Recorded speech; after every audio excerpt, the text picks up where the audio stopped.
Welcome, colleagues. I'm Pierre Ritchie, former Secretary General of the Union and current honorary member of the EC. It's been my privilege to be invited by the leadership of the Union to moderate the session today, which is the Forum on Psychological Science Diplomacy for the Global Public Good, sponsored by the International Union of Psychological Science. I appreciate the privilege to moderate the forum, but I want to immediately state a caveat so that we're all clear that my role is strictly to preside and try to facilitate the orderly conduct of the meeting in a collegial manner, and to weave together the different components of the meeting. I have no decisional role, and I will simply try to exercise the usual good judgment of a chair to enable us to have a productive meeting together. Nothing I say should be interpreted as speaking for the Union. Only the current leadership of the Union can speak for IUPsyS. The audience today, the participants, are composed largely of representatives of our national members, but we're also fortunately joined by representatives of regional bodies as well as affiliates, and we will have one invited guest as we get into the agenda. What if we could now put the mission on, Carl, please? So the meta frame for this forum, as any activity of the Union would be, is framed by the mission. And I thought it would be useful just for us all to be reminded that the mission of the Union is to is the development, representation, and advancement of psychology as a basic and applied science, nationally, regionally, and internationally. That's very broad, very inclusive, and provides a mandate to do a lot of things. In the context of the forum, what we are aiming to do, and when I say we, I'm really speaking on behalf of the leadership in terms of the briefings that I have been provided to prepare me to carry out this function today. The Union does not come without a past. And one of the problems that sometimes arises is that everyone thinks they're reinventing the wheel. The Union has been engaged in what may not have been called science diplomacy at the time, but it has been certainly working for the global public good in the context of the content that we'll be addressing today, whether it be natural disasters or human-made disasters, particularly in the form of conflict. There is a history, and we want to be mindful or cognizant of that history. At the same time, it's important to stress that the primary purpose of this meeting is to serve as a step in an iterative process to develop a new approach that will be science-informed, values-driven, and coherent, so that the Union will be in a position to adopt new policies and take further actions in a foreseeable future that will enable the Union to carry out its mission in this context. So this is a beginning. And although a lot of information will be shared today, it is not in any fashion an endpoint. You can anticipate that you will be asked to contribute at every step of this iterative process. Now, I'd like to turn to some housekeeping matters. So if we could pull that slide up. So as you probably already know, but just for greater certainty, the forum is being recorded, and by remaining online, you're consenting to being recorded. Please stay muted to allow everybody to hear whoever is speaking at the time, and remain muted unless you've been asked to speak explicitly. Raise your digital hand if you want to speak, and you'll be recognized in the order of raising your digital hand. Please turn your camera off if you have connectivity issues. We recognize that there is a great variability in the strength of connectivity and access to adequate bandwidth in various parts of the world, including mine. Use the chat function to ask questions and post comments. There may not be time to respond to all of these during the forum, but they're going to all be addressed either today or after the forum. And I want to note that the chat is in the context of the virtual era and the way this meeting has been set up, the primary means of engagement. We anticipate that there'll be approximately 50 people as we went on air. I think we were somewhere around 40. And it's in the nature of these kinds of large meetings that not everyone either wants to speak or even gets to speak if they have wanted to. But the chat function will be part of the record of the meeting. It is being curated. It's not just the verbal component of the meeting or the visual component of the meeting that's being recorded. The chat function will also be retained. We have the good fortune to have 3 people assisting our executive officer, Carl Swain, with the technical issues. So we're confident based on from prior experience, which I know the union has gone to school on. There's been a learning curve for all of us in the last few years. I think we get better at this as we go along. If you have not already done so, please rename yourself by virtue of your country, or if you're representing an organization, your organizational name and your surname or your family name. If you would kindly do that now, if you have not already done so. This will facilitate identifying you and knowing who you are and the context in which you're attending the meeting. That concludes my opening comments and the introduction to the meeting. And I am delighted now to turn to the president of the union, Germán Guterres, who will provide his own welcoming remarks and introduction to the meeting. Well, hello, everyone. Thank you so much to those who contributed their principles and ideas in writing and for your attendance. For some of you, it is very early in the morning or late in the evening, and we genuinely appreciate your effort to be here for the benefit of the union and the benefit of psychology. All of us know that the term crisis refers to the turning point of a situation when our decisions are relevant to address the perils or opportunities of the juncture we are facing.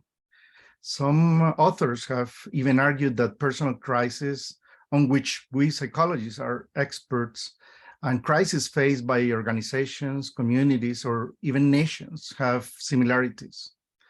Among the common factors identified, we find the valuable role of others' help and cooperation, flexibility, and the adoption of solutions that fit well with the characteristics of the individual or the community due to history, culture, or both.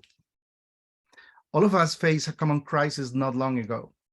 In fact, the crisis resulting from the pandemic for COVID-19 is still not resolved. So our experience with such a threatening and uncertain situation is fresh in our minds. As documented by many researchers and analysts, the early natural response to the dire situation was a change to survival mode with a strong emphasis on an individual level of action.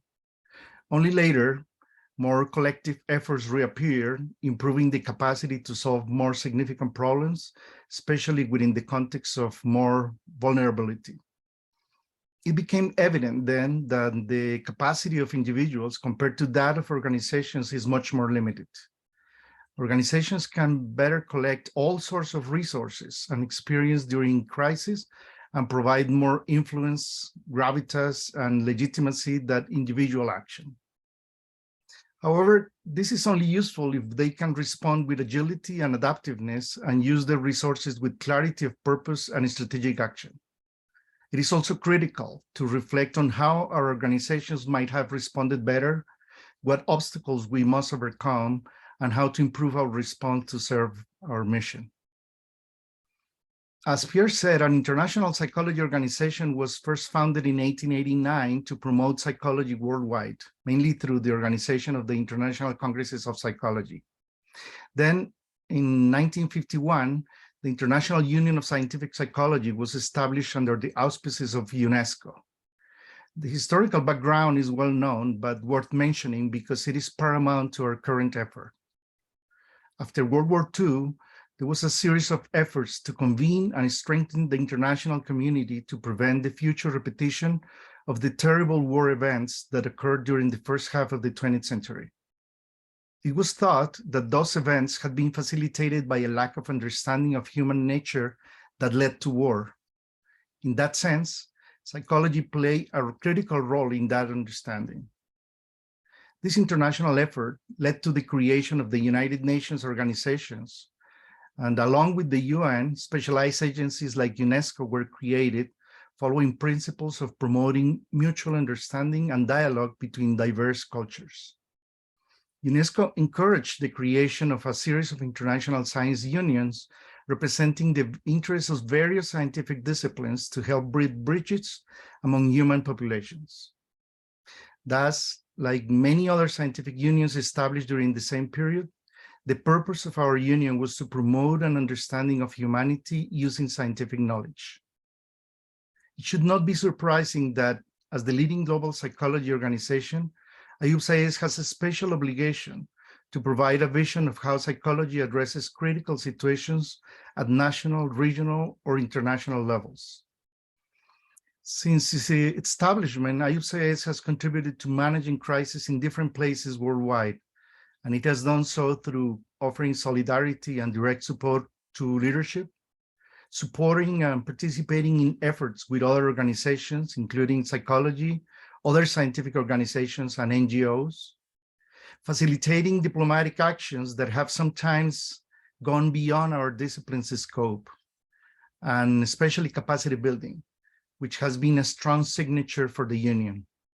This last one tends to be less agile, but has proved effective and highly constructive.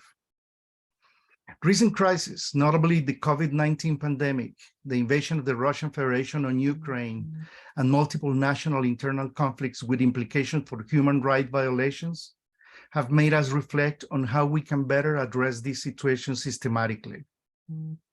We are beginning a new effort to develop a policy that serves as a framework for our organization's response to current and future crises. This effort draws from the conceptual development of scientific diplomacy that follows principles aligned with our views and actions over many years. We include sensitivity, inclusiveness, transparency, deliberation, reciprocity, and legitimacy among those principles. As you know, principles guide actions, but do not guarantee perfect responses every time. We are aware of that, yet we consider those principles and other essential to define what we are. We also understand that each crisis brings a sense of urgency. Thus, we are not surprised or discouraged by the impatience some of our colleagues have expressed by our more comprehensive approach. Developing a comprehensive policy and a strategy to address natural and human-made crises is crucial to do a better job and supporting our national, regional, and affiliate members. Our missions and principles must be followed as a scientific organization to serve humanity better.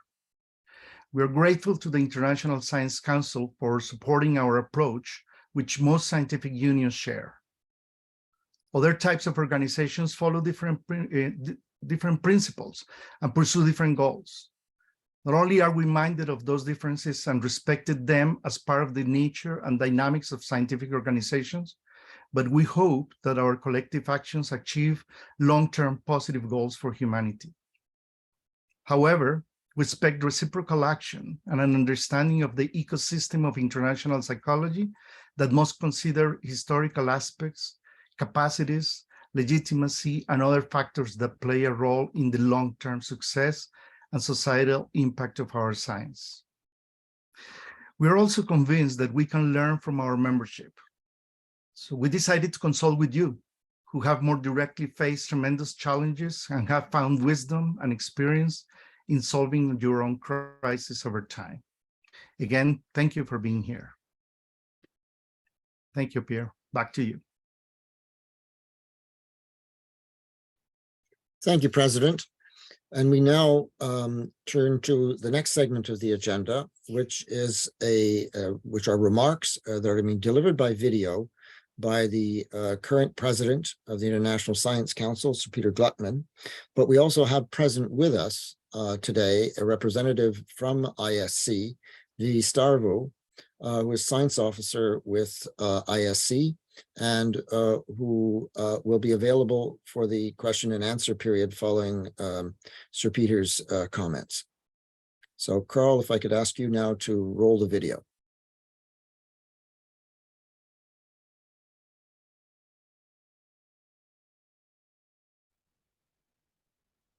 As president of the International Science Council, I'm delighted to participate, albeit remotely, in this forum by the International Union of Psychological Sciences on the role of psychological science diplomacy for the global public good. The Union is, of course, one of our oldest and most valued members of the ISC, being both a member of the ISC and its predecessor organizations. The ISC, as you know, was really only formed in 2018. We went through an initial establishment phase, a period somewhat confounded by COVID, and now we're in a phase of rapid development so that we can truly meet the desire of the people who managed the merger of the International Social Science Council and ICSU into the ISC to be truly the global voice for and of science. We've appointed a new CEO in Salvatore Arrico, who will formally take up the role on January the 2nd, but he's already in position. And we're starting on the process of constitutional change to ensure that the organization is fit and adaptive for the challenges it must address in coming times. It's revised its strategy quite extensively, recognizing that if its key role is to be the global voice for and of science, then it must identify who is the audience it's being a voice to. And first and foremost, that is the UN agencies, and other components of the multilateral system. And in the last 9 months, we've made major progress in that regard. We've developed new relationships with the United Nations General Assembly through its president. We've made better new relationships with the UN DESA, that's the Department of Economic and Social Affairs, where we're much more engaged. We're working on establishing a Friends of Actionable Knowledge in New York to encourage member states to use science more effectively in their interactions with the UN system. We're in discussions with the UN Secretary General's office in terms of science advice, and we've developed or redeveloped significant relationships with a number of UN agencies, such as UNDP, UNEP, and most recently I signed for the first time an MOU with the World Health Organization. And importantly for this audience, one of the key priorities which we've agreed on that we will be working on, and I'll make more announcements about this in the new year, is to work on the broader aspects of youth mental health. And why there has been such a rapid rise in rates of loss of mental subjective well-being in young people in the last 2 decades across the world. Secondly, and related to our role with the multilateral system, we see a role in science diplomacy, and I'll come back to a bit about science diplomacy in a moment. Thirdly, we're establishing a center within the ISC for studying and commenting on the future evolution of science systems. Because, of course, science itself is undergoing change, and the relationship between science and society is undergoing rapid change, and how various aspects of the science system, be it from publishing to the conduct of transdisciplinary research, evolves is something that many of our members are looking for us to give help on. We're giving a lot of focus to the nexus issues of sustainability through the Commission on Mission-Led Research for Sustainability. And again, there'll be major announcements in the new year about that. And within those nexus issues, clearly health and well-being is a clearly important factor and one that we will be giving emphasis to. And of course, the ISC is a function of its members. So I've been working hard to build the relationship between them and the communication between members and the Secretariat to be much more effective. We are working on there'll be announcements in the new year on capacity building initiatives we see to assist both the members, be them national unions or associations or national bodies, together so that they can work better both in their own responsibilities, but also collectively together. So let me make a few comments on science diplomacy. All international science cooperation has diplomatic spillover. But science diplomacy itself is when science is used intentionally to assist diplomatic goals. And it does so in two major ways. When it's being used by a member state to advance its interests, be them economic, security, soft power projection, many other ways countries use science as part of their economic, cultural, and general diplomacy. And I'm not going to focus on that today. But there's also the issue of science diplomacy for the global public good. And here there are critical issues. There's obviously the global commons and the governance of the global commons. And here we have a good example in the Antarctic Treaty. But we also have the reality that many other aspects of the ungoverned spaces are poorly governed. Yet science is the universal that allows us to think about deep oceans, or to think about outer space, or inner space, or even cyberspace. And yet science has not been used, and science diplomacy has not been used well in those areas as it was used in the Antarctic Treaty, which all said and done is founded ultimately on the International Geophysical Year of 1957, which was an IUPsyS-led initiative. Beyond the issues of the global ungoverned spaces, there's the issues of global commons, climate change, biodiversity loss. The list is endless: pandemics, pandemic risk, food security, all the issues that need multilateral engagement. All of them are nexus issues, and all of them require science diplomacy. And to the extent to which the ISC directly or indirectly can help make progress in those areas is an absolute priority. And it's interesting to think there's a strong psychological dynamic here. All of these are areas where the risks of climate change, of biodiversity loss, of seabed contamination, whatever, are well established by science.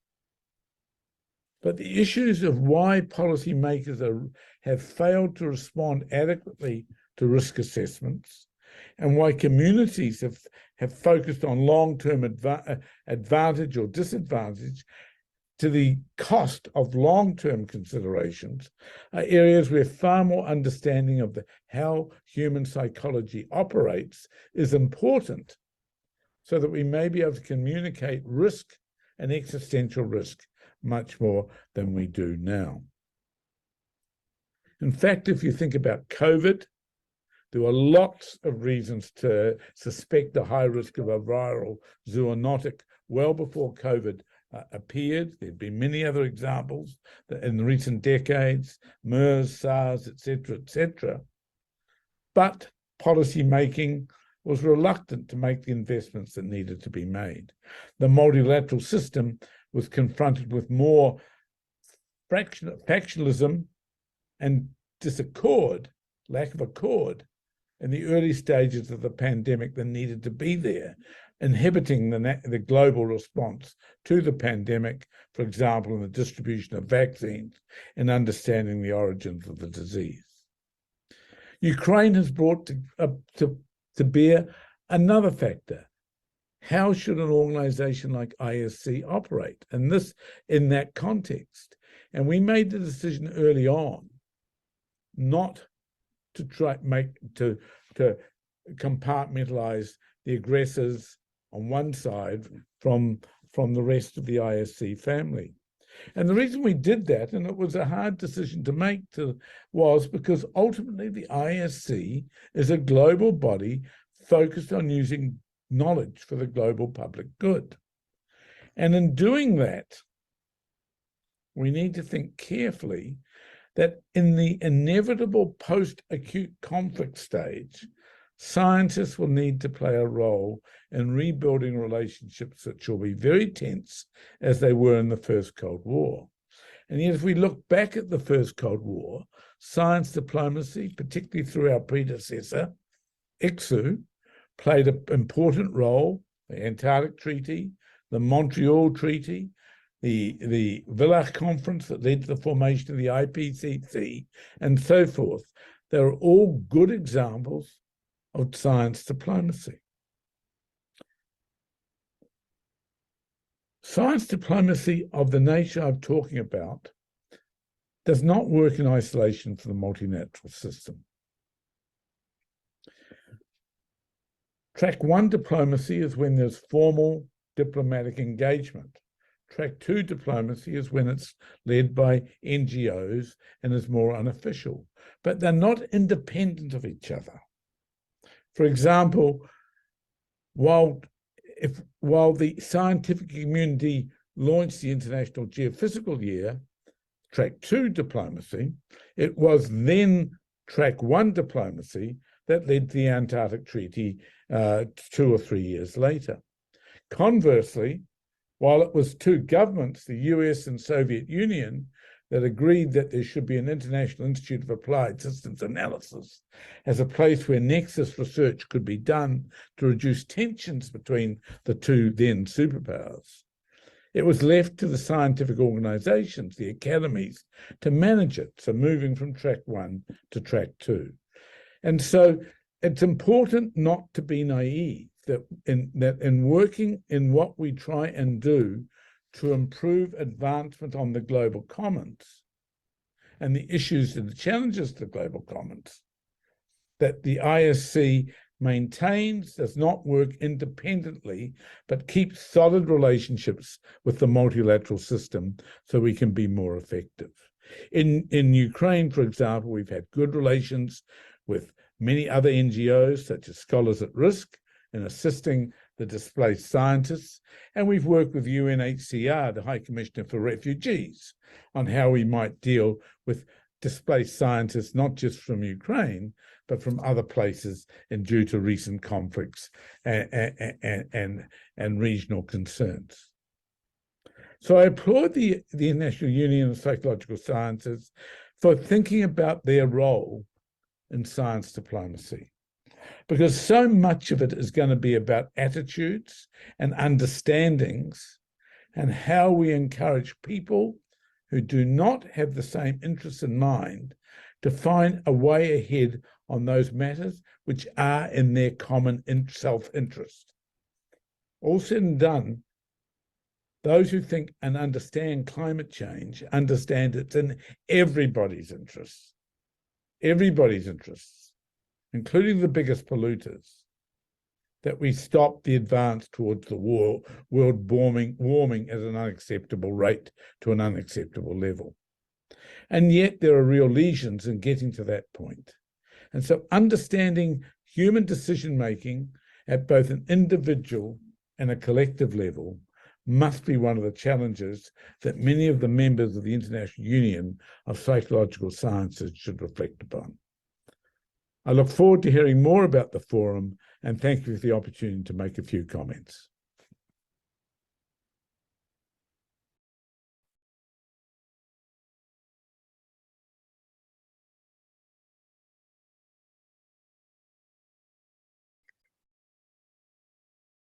I'd now like to call on Dr. Vivi Starvu, Science Officer at ISC, who I might note, Dr. Starvu is also a member of our profession. She's a psychologist. And I'll ask her if she'd like to just make a few comments, and then we can open it to the floor. If you would like to ask Dr. Starvu to clarify anything that Sir Peter mentioned in his address, or another question related to our topic today that you think you'd like to address to her. The Committee on Freedom and Responsibility of Science is particularly interested in these kinds of issues and has a long history of dealing with these kinds of challenges. So first, I welcome you again, Dr. Starvo, and just if you had a few brief comments to complement what Sir Peter has already said. Yes, thank you. I'm not too sure at what level you would like me to go, but just to say from the Committee for CFRS, Freedom and Responsibility in Science, we take very seriously threats of a more existential nature, namely threats to the integrity and existence of science systems and infrastructure around the world. And these cases, as Sir Gluckman said, include conflicts, violence, pandemics, climate and other human-induced natural disasters, which place enormous pressures on scientists and science systems, in some instances displacing untold numbers of people from their home and countries.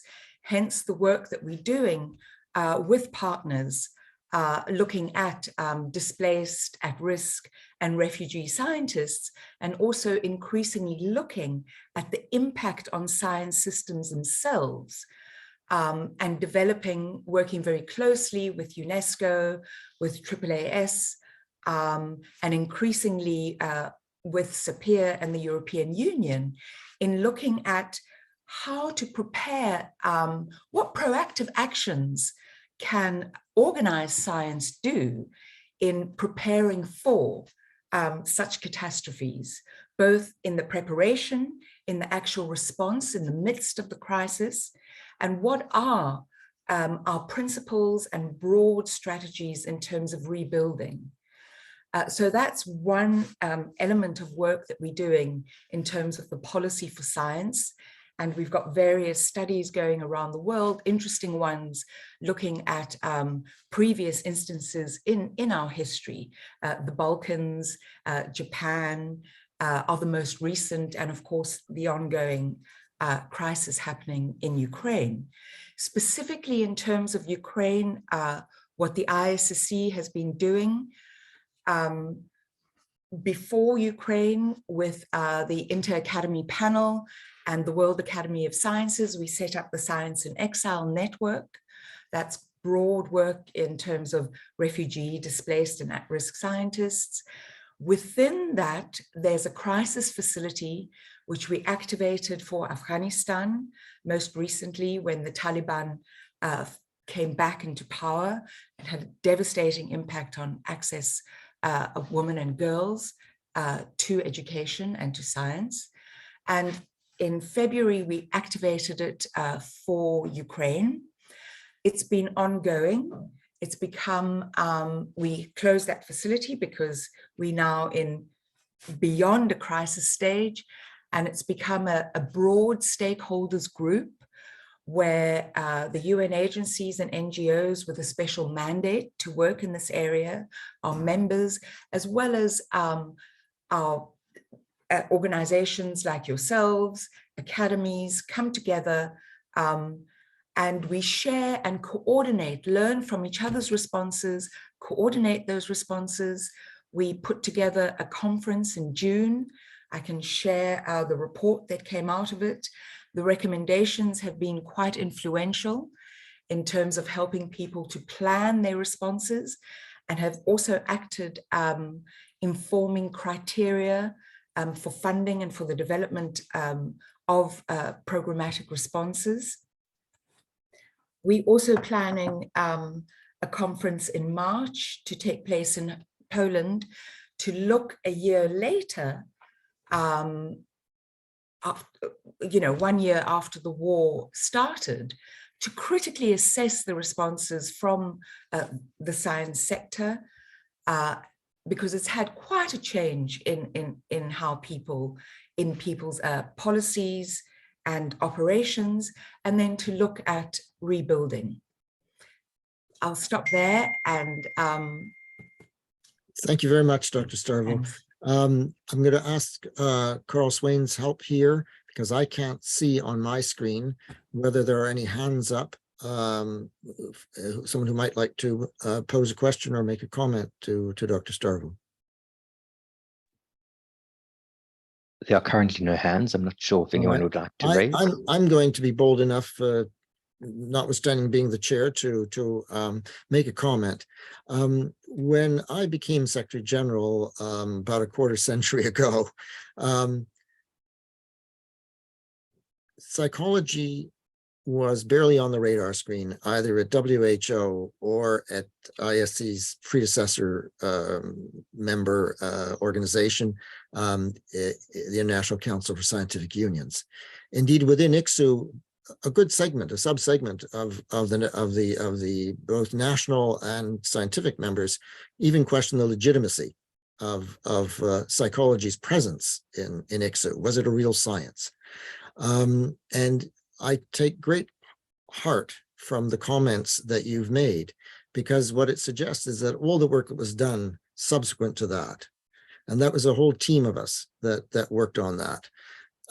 You're confirming that the groundwork that we laid to really demonstrate psychology's legitimacy as a true scientific player and as a true contributor to WHO's ongoing challenges to balance the development of policy with short-term intervention in certain crisis situations has made a lot of headway. And I have my comment to you, Dr. Starvo, is what is it like for you as a psychologist to work inside ISC? If you could just 2 or 3 sentences about what your experience has been. Well, very positive. And particularly in terms of my role as Executive Secretary of CFRS, the Committee for Freedom and Responsibility in Science, because we are able to, well, specifically from my training, and able to broaden some of the aspects of what we look at to bring in both the human element in how we approach things. It's very important, for example, that Sir Gluckman, every time he speaks in terms of science diplomacy, science in times of crisis, he's very careful to bring up the impact on individuals and on society, to emphasize mental health and the importance for human well-being. And that is something that, you know, we've tried very hard to infuse in all of our work. So that's one aspect of it. It's been, you know, absolutely no challenge to me as a psychologist, because, you know, we work at the interface of natural and social science in many ways. So it's been an absolute pleasure. Sats is here as well, Sats Cooper. Yes. He's on my committee. I'm sure Sats would like to come in and say something. Indeed, he has already. Yes. While you were delivering your comments, he petitioned to make a comment. And Sats, because I know you so well, we're bumping up on the limits of our time for this item. But as all of you know, Dr. Cooper is our penultimate past president. Dr. Morass is our current past president, and has been very involved in bringing together the creation of ISC. So I'll ask Dr. Cooper to make a brief comment at this point. Thank you very much, Pierre, and thanks, Vivi, for pointing to the issues that CFRS confronts. Next week, we have a panel at the World Science Forum dealing with the issues of social justice and the intersections of equality and freedom in science, which speak to the heart of what President Guterres has mentioned in what the Union confronts. But I also want to commend Pierre. It shouldn't sound like a mutual backslapping event this, but here slogged, dutifully to go to WHO, ILO, UNESCO, various bodies, and played a role in IUPsyS in various committees. And the diplomacy that Sir Peter Gluckman spoke about in the smaller context of what we do amongst ourselves as scientists is one that I think IUPsyS and psychology should be very proud of, because we've played that role consistently, and I'm pretty certain the current leadership will take it to a new level, because the bringing together of IUPSYS, the hard sciences, natural sciences, mathematics, with the social sciences, where we played a membership role in both, is, I think, in large measure due to some of the people present here. And psychology in particular played a very instrumental role in bringing all of science together. We are, of course, confronted at different times with the issues that sees us as important, including what Herman Guterres has raised, the war in the Ukraine. And it is how we deal with this that will reflect how we take psychology into places that otherwise it would not be recognized. And that, I think, needs to be documented. And I'm pretty certain the current leadership will do so. Thank you very much. Thank you very much. And so I'm going to close now this segment of our agenda with a request to Dr. Starvo that you convey to Sir Peter our appreciation for his remarks and to assure him that they will inform our thinking as we go forward. And the union clearly continues to welcome the opportunity to work closely both with ISC and its member countries and scientific members. Just for the record, I also want to note we have another person present, although here in a different capacity than the union, Dr. Mary Bullock, who has also had considerable involvement with the Committee on Freedom and Responsibility of Science. So there's a good history going forward here, but I want to stress again, the history is important because it's laid the groundwork, but it doesn't define the future. You are the ones who are defining the future through the process that's being initiated today. So with that, I now turn to the work that is going on within the union. And as we roll into that, we're going to do this in two parts. First, our executive officer is Carl Sween is going to present the results of the survey that was done that solicited the participation and thinking of our national members and regional and other affiliates. And then that will be followed by statements from those of you who have asked to speak. And I'll just introduce that before handing it over to my colleague, Professor Brigitte Coury, at that stage. One more brief historic footnote as we launch this section of our forum today. One massive change in the union has been the composition of the union itself. When I became Secretary General, we were largely a Global North organization and very much a top-down organization. That has evolved today where the majority of members are Global South, low and middle income countries, hugely more diverse in every conceivable way compared to a quarter century ago.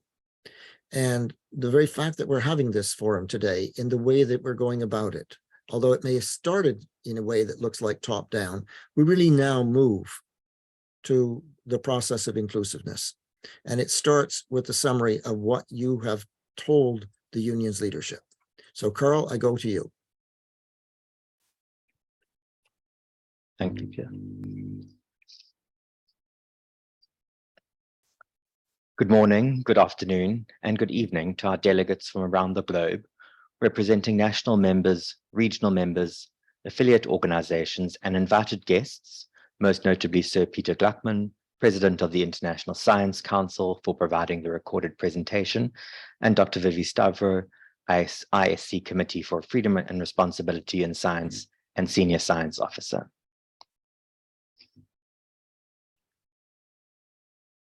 As our members are aware, IUPsyS Psychology's Global Voice aims to develop, represent, and advance psychology as a basic and applied science to serve humanity. In terms of our current strategic plan, Strategic Priority 1, in order to grow IUPsyS's impact as a broker or convener of psychological science, the organization is duty-bound to identify issues of importance to the global community of psychology for further interrogation and potential intervention. This requires a coherent strategy for responding to human-made crises and other situations that may arise, which also lead to humanitarian crises.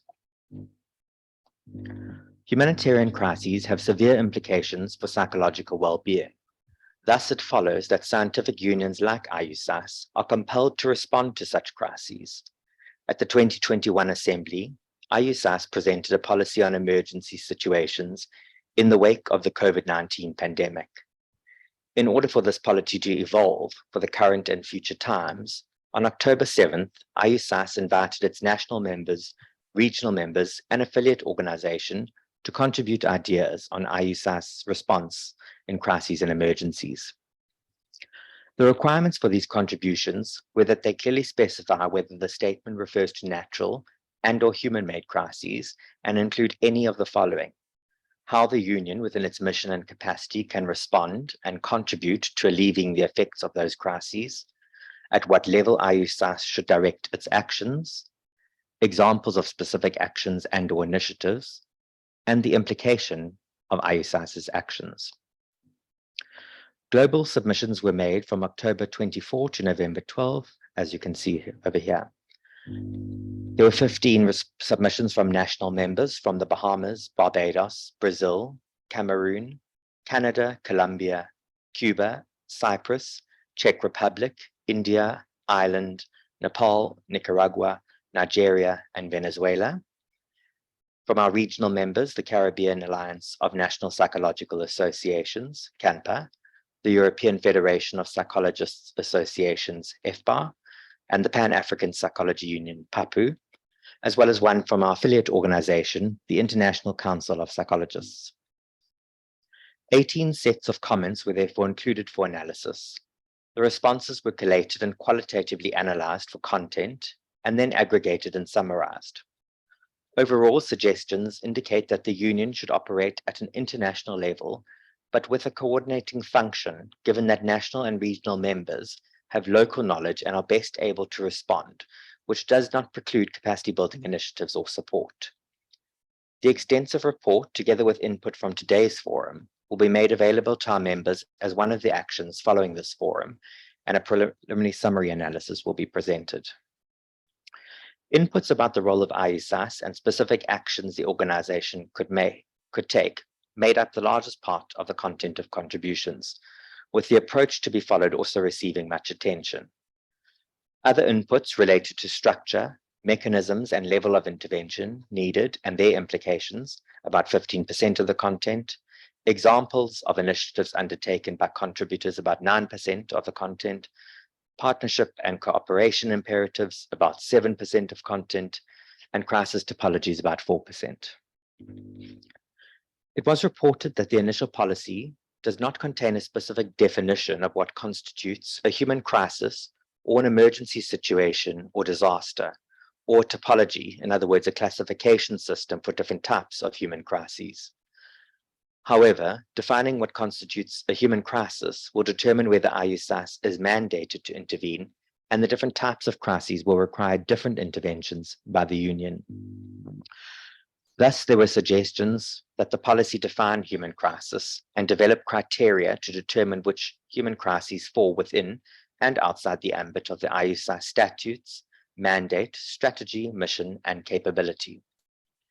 It is also necessary to develop a topology of the different types of human crises, including the origin, scope, time frame, timing, and category of crisis to inform intervention strategies and processes. Most interventions most submissions commented on national, regional, and global level interventions. However, there was some differences in terms of the purpose of intervening and regarding the role IUPsyS should play. Some contributions suggested a need not to remain neutral and to persuade or dissuade nation states. These contributions were underpinned by the assumption that there is one agreed scientific body of knowledge, purpose, and set of principles. Other contributions emphasized neutrality and nonpartisanship, consultation, equity and fairness, and valued dialogue and engagement based on scientific evidence above enforcing one scientific body of knowledge or a specific purpose or set of principles.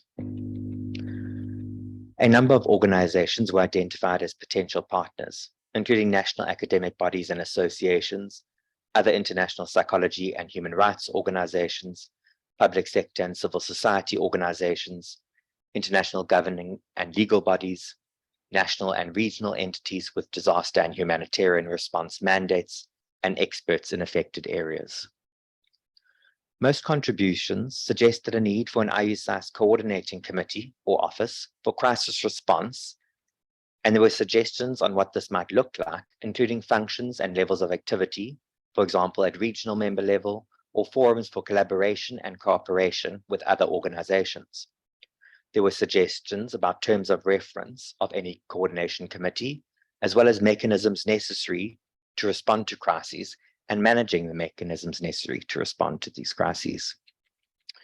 A number of specific suggestions were made on the types of activity IUPsyS might undertake. These varied between local, regional, and global activity and could be encompassed under four main headings. Firstly, the development of psychological science and its application.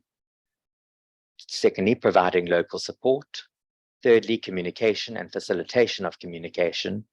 And fourthly, resourcing and capacity building. Examples provided in terms of the development of psychological science and applications was the initiation, support, conducting, archiving, presenting, publishing, and disseminating research, developing a framework for education and training initiatives appropriate for specific crises, developing services, processes, and products to support the work of prevention, mitigation, and management of risks, as well as building web-based information hubs to facilitate these actions. In terms of providing local support, some examples were provided to set up expert networks and support networks, to reach out to organizations that are close to the crisis and offer institutional support and practical help based on the experience of national members or regional member crisis committees, as well as sponsor advocacy campaigns for the science and practice of psychology in general, and awareness campaigns about the role of a psychologist in emergencies. In terms of facilitating communications, it was suggested that at an early stage, IUPsyS should obtain input from the membership and relevant regional member regarding how to respond, provide opportunities for members to convene, to get to know each other, generate links, and jointly develop appropriate responses. In terms of capacity building, suggestions were made to offer conferences, summits, seminars, workshops, and training sessions, also in alliance with other international organizations that work with crises. Address the issue of the impact of the new digital environment and its challenges for the professional practice of psychologists, including the legal and functional instruments of members in their respective countries. Support and facilitate the licensing of psychologists in member or affiliate organizations where there is no licensing. The themes and associated suggestions and actions come from a small sample. This is qualitative data and no weightings have been given to responses or respondents. As noted earlier, today's forum is the start of a process of engagement on a framework to serve as a foundation for further engagement and action in terms of how the Union might meet the objectives of today's forum and its strategic priorities. We look forward to further input from our membership beyond the scope of this historic forum, as the Union embraces its convening power so that globally we may collaboratively forge a policy that informs multi-level actions that better serves humanity. As one can see from this initial summary analysis, the field is multifaceted with an array of complex issues that firstly necessitates the development of a framework to inform the Union's further engagement and strategic actions. Many crises are politicized and result in different viewpoints, and as such, the Union must be thoughtful in its way forward. This relatively new field of science diplomacy encompasses 3 core domains: the use of diplomatic action to facilitate international scientific collaboration, the use of science as a soft power to advance diplomatic objectives, and the direct support of diplomatic processes through science. Perhaps one of the best tools for long-term and sustainable intervention by IUPsyS is a psychological science diplomacy framework to inform action, ultimately seeking scientific collaborations among nations to address common problems and to build constructive international partnerships for global public good. On behalf of the Union's Executive Committee, we sincerely thank our membership for these valuable submissions. Thank you.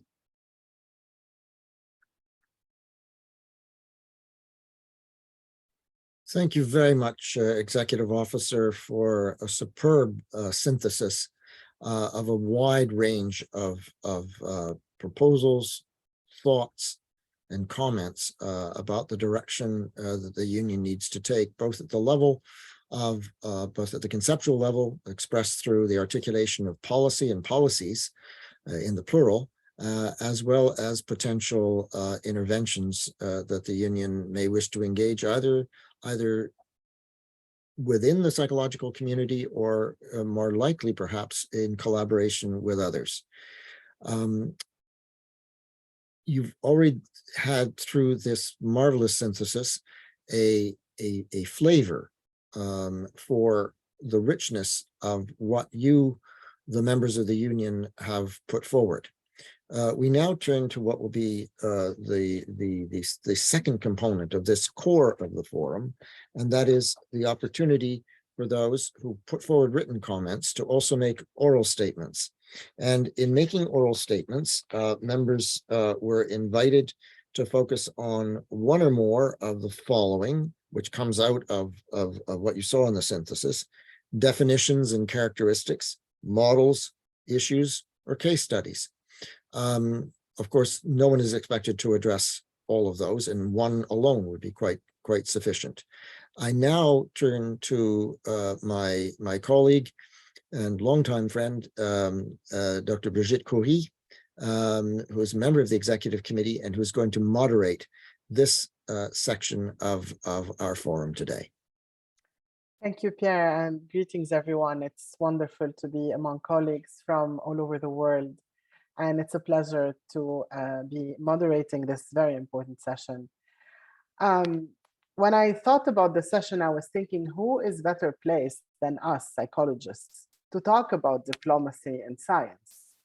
As experts on human behavior, as clinicians helping people navigate challenges, as mediators in conflict resolution, as advocates for social justice and human rights, and also as researchers implementing evidence-based interventions and investigating communities and societies.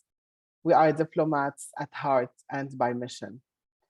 Today, we are joining all these roles in a new effort, which is initiated by IUPsyS and supported by many other associations for the global public good, where all individuals can live with freedom, dignity, which are essential components for well-being and good mental health.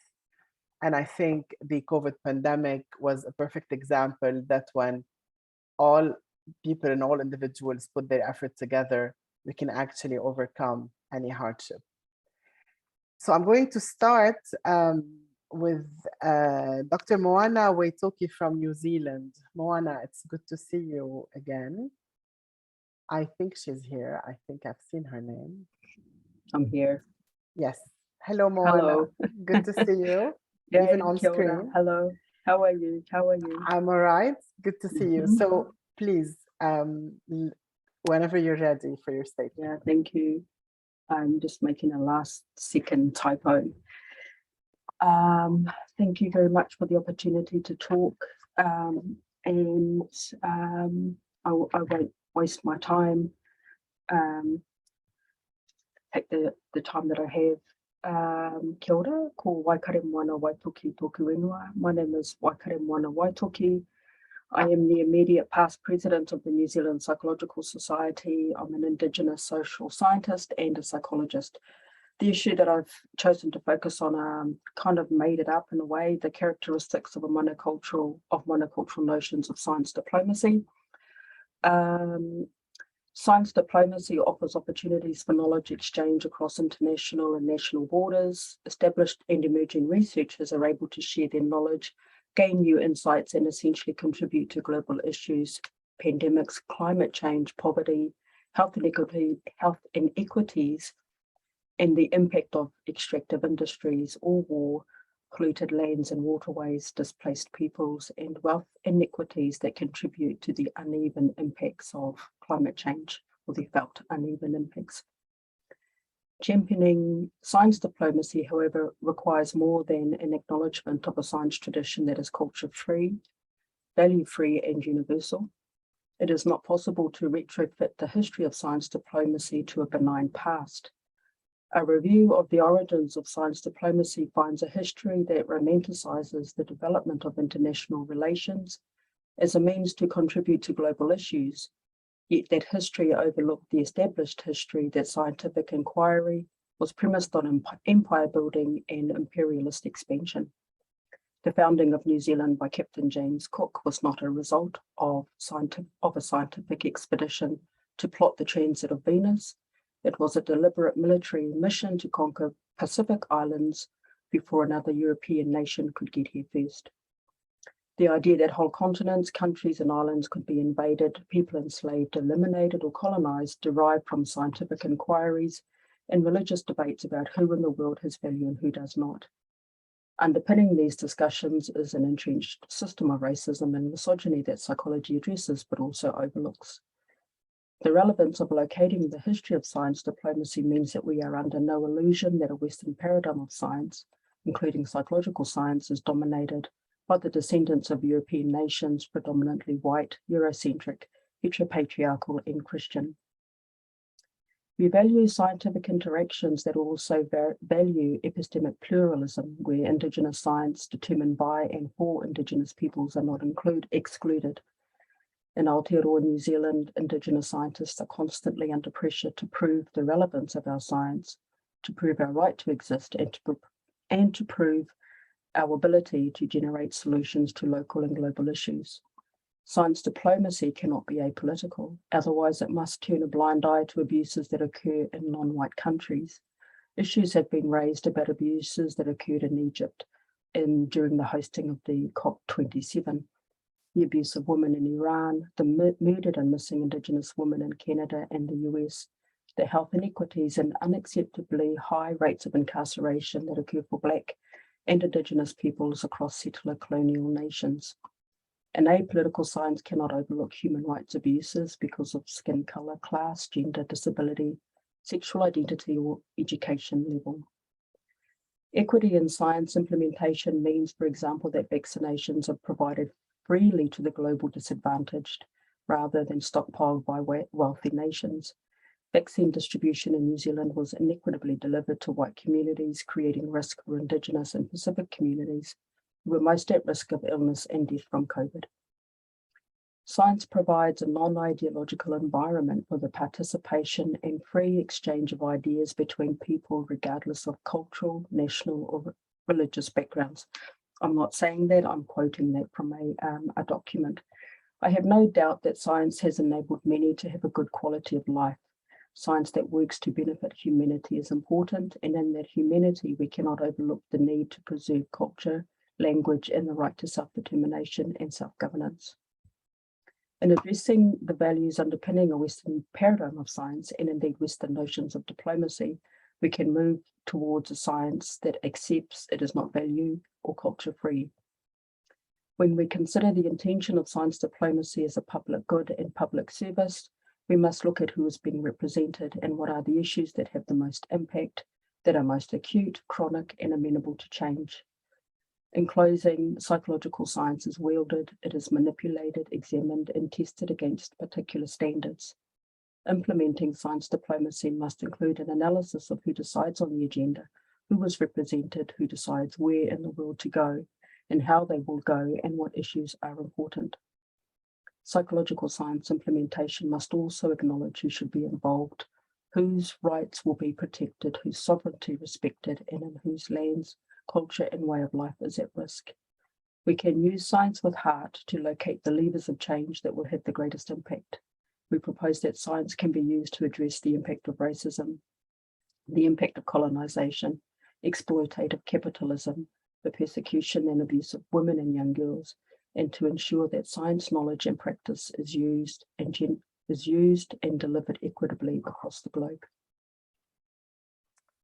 Thank you, Moana. Very poignant comments. And I do see culture and indigenous culture as definitely a very important part of science to be included. So, and this is the time where we can definitely push for that.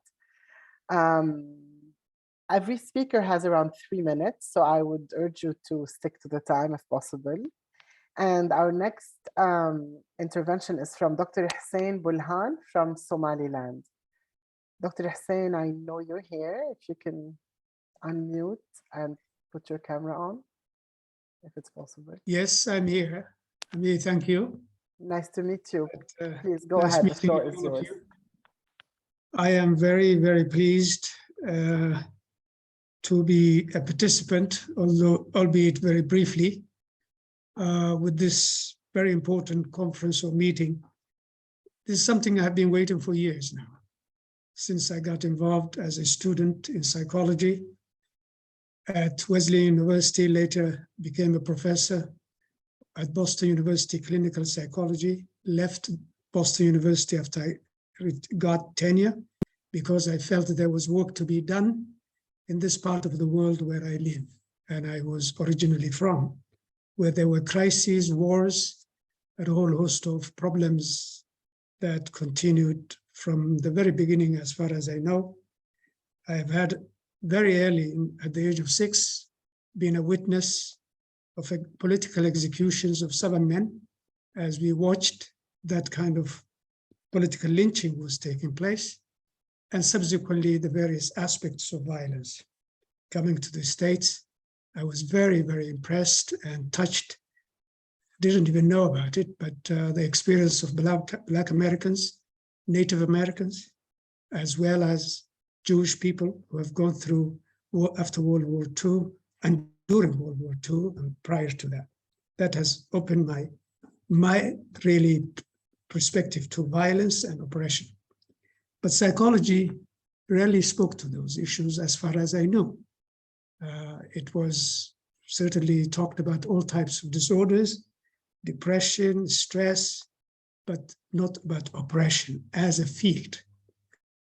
Later, when I became a professor at Boston University, I was asked to teach a course that was called minority, psychology of minority communities.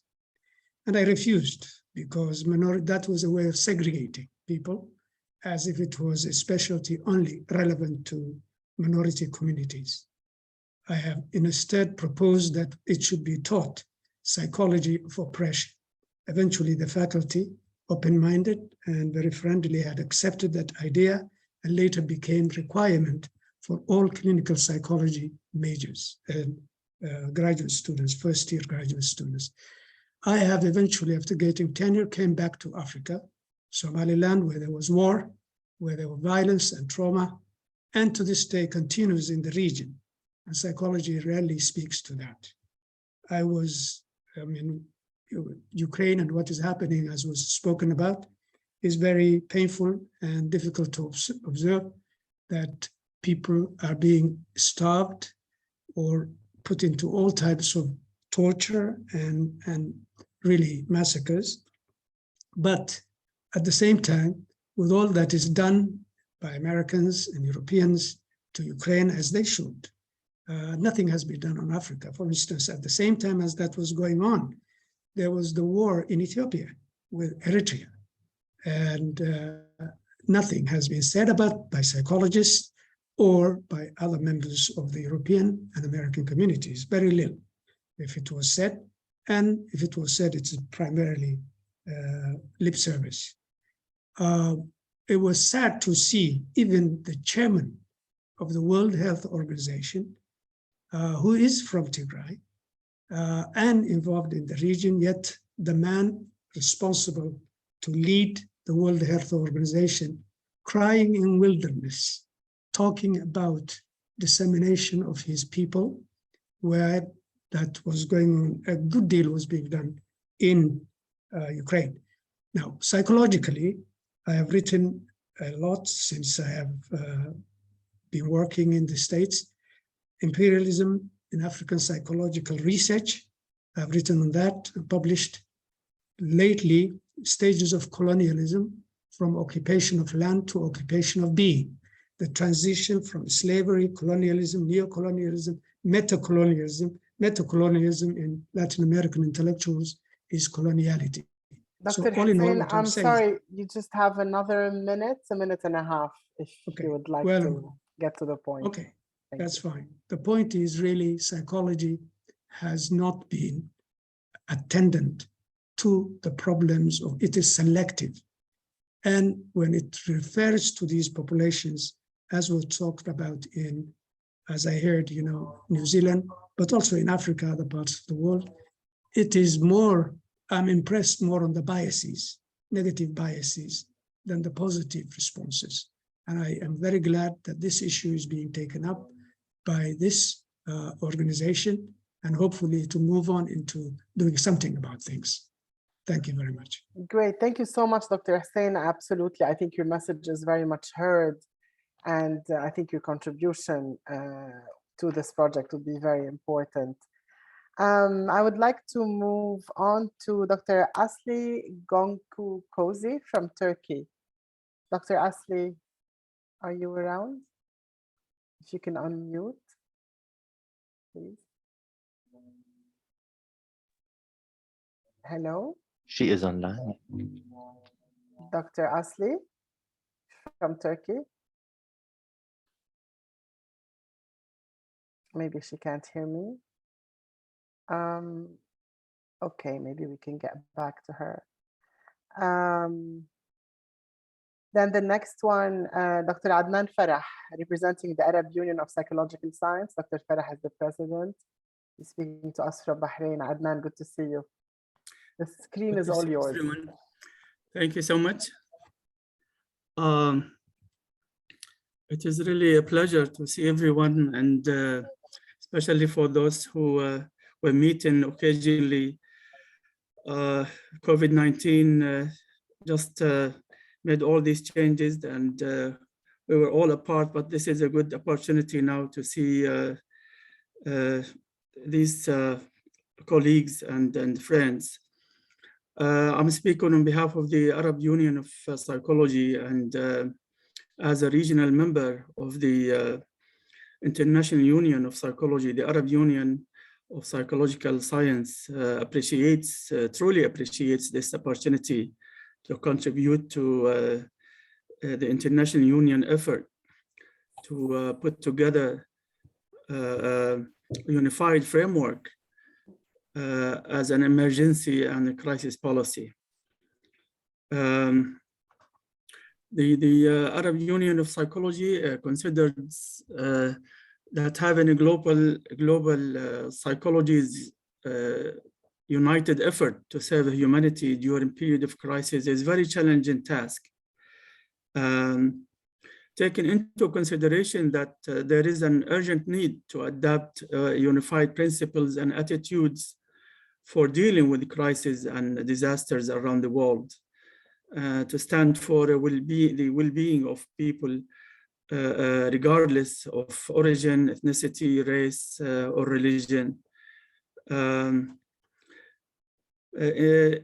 In the Arab region, it is very well known that the Arab region is highly vulnerable to different conflicts and instabilities, and has a large number of populations who are exposed to forced immigration, poverty, and live in low-income countries. Regardless of all these circumstances, the Arab Union of Psychology presents some suggestions in this opportunity for actions that can be taken into consideration by the IUPsyS to inform the emergency and crisis policy. First of all, the Arab Union, the International Union of Psychology should take responsibility to mobilize all possible help and resources to provide professional assistance to victims of war, disasters, and crises, regardless of the cause, whether this is natural or man-made. In this regard, promoting the victims' welfare, the international union response to disasters of all kinds must be unbiased or neutral and must focus on human rights and never politicized or used in the interest of any ideology or regime anywhere. The International Union of Psychology also is supposed to be directly concerned in understanding and caring for people whose human rights have been violated, and work with some organizations such as Amnesty International and Medical Foundation for Victims of Torture and similar. Thirdly, the International Union of Psychology should also prepare and establish a protocol or guidelines for crisis intervention, taking into consideration the collaboration with the national and regional members. Also, the International Union of Psychology should organize a capacity building and emergency response workshops, partnering with international agencies such as the World Health Organization, the UNICEF, the UNHCR, for addressing disaster management, prevention, and intervention strategies for disaster and emergencies for especially low-income countries. This is it for me. I was afraid that I will pass the 3 minutes. I wonder if I was committed to the Thank 3 you. minutes limit. You were. It was perfect. Thank you, Adnan. All right, okay. I fully agree with you. I think such type of work is very important to access actually various stakeholders that, of course, work in mental health and who will join the union with efforts that it will be making. Thank you so much. Thank you. Thank you. Dr. Asli, are you ready from Turkey? Dr. Asli Gonku Koze.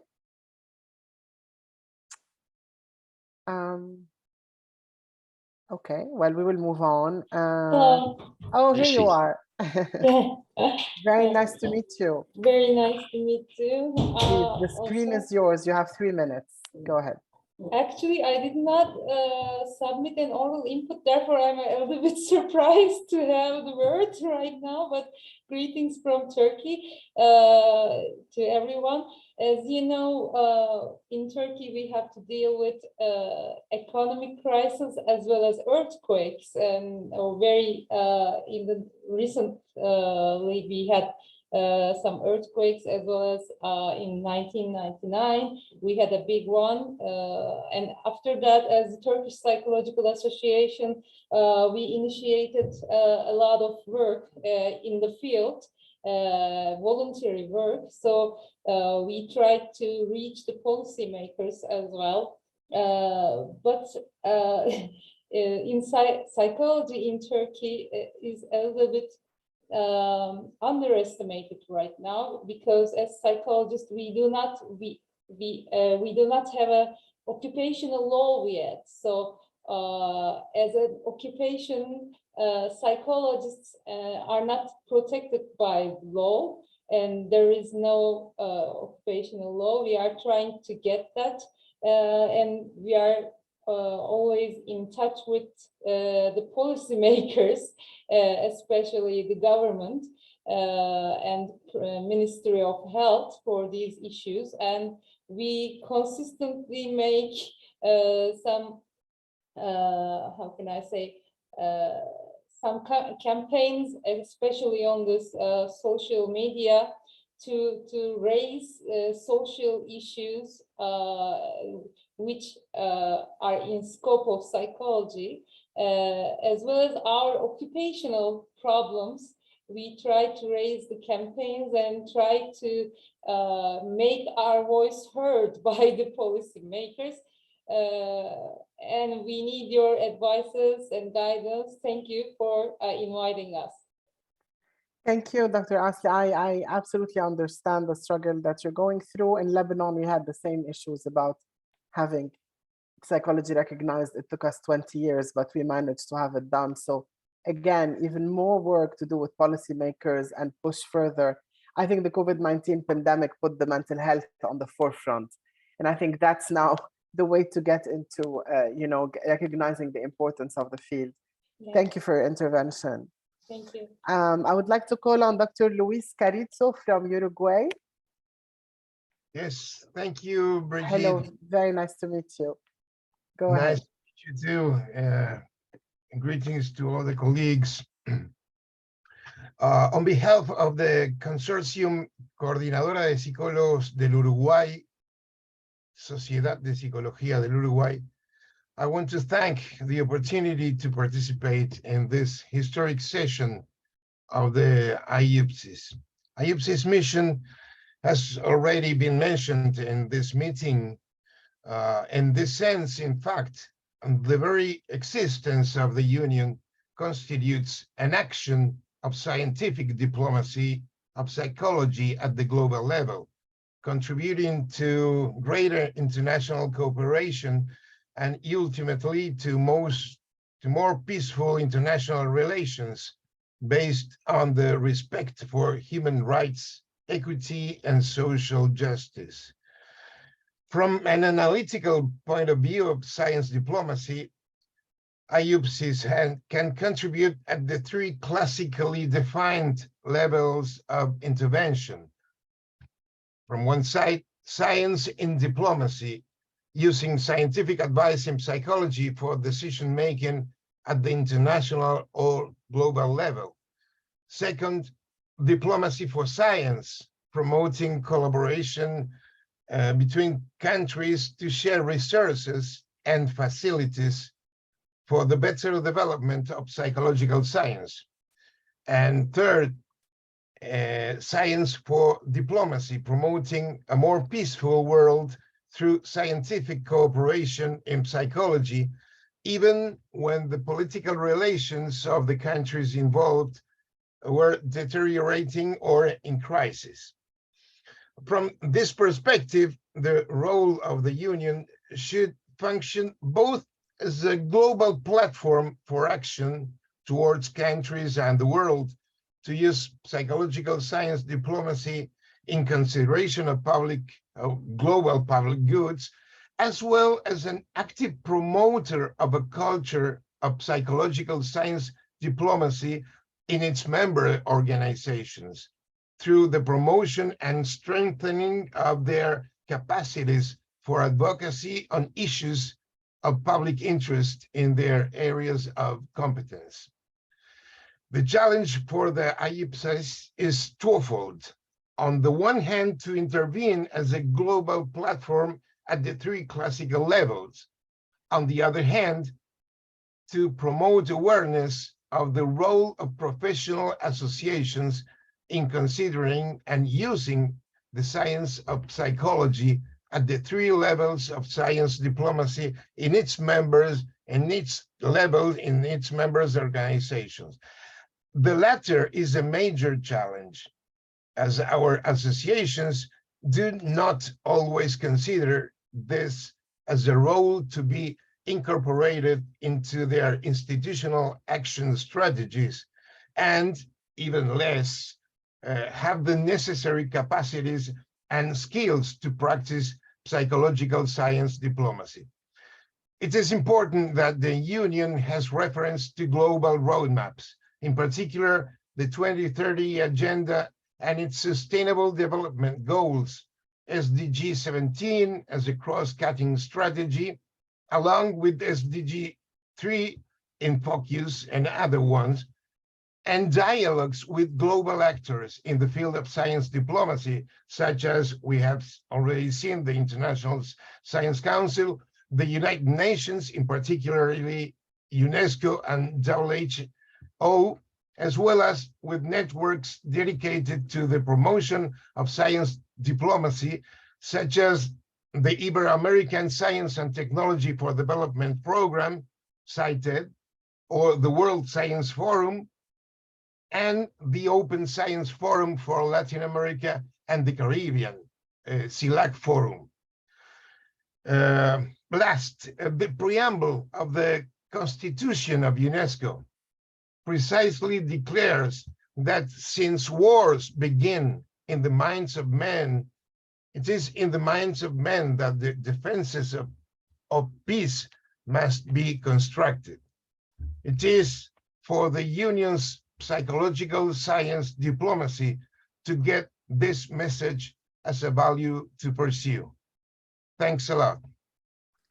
Thank you so much, Dr. Carrito. Very, very well said. I think it's in the minds of men and women, and even women, more, yeah. even more in the hearts of men and women.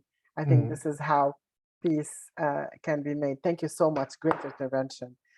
I would like to call on, let me look at my list, Dr. Maria Cristina Richaud from Argentina. I think she's here. Dr. Richaud? I think apologies were sent. Oh, okay.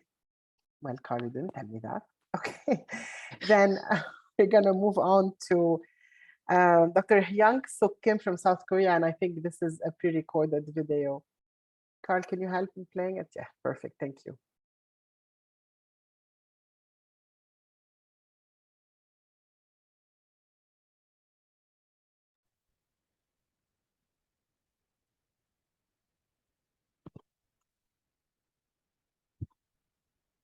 Hello, and thank you very much for this opportunity to speak to everyone who is present or watching this historic IUPsyS forum.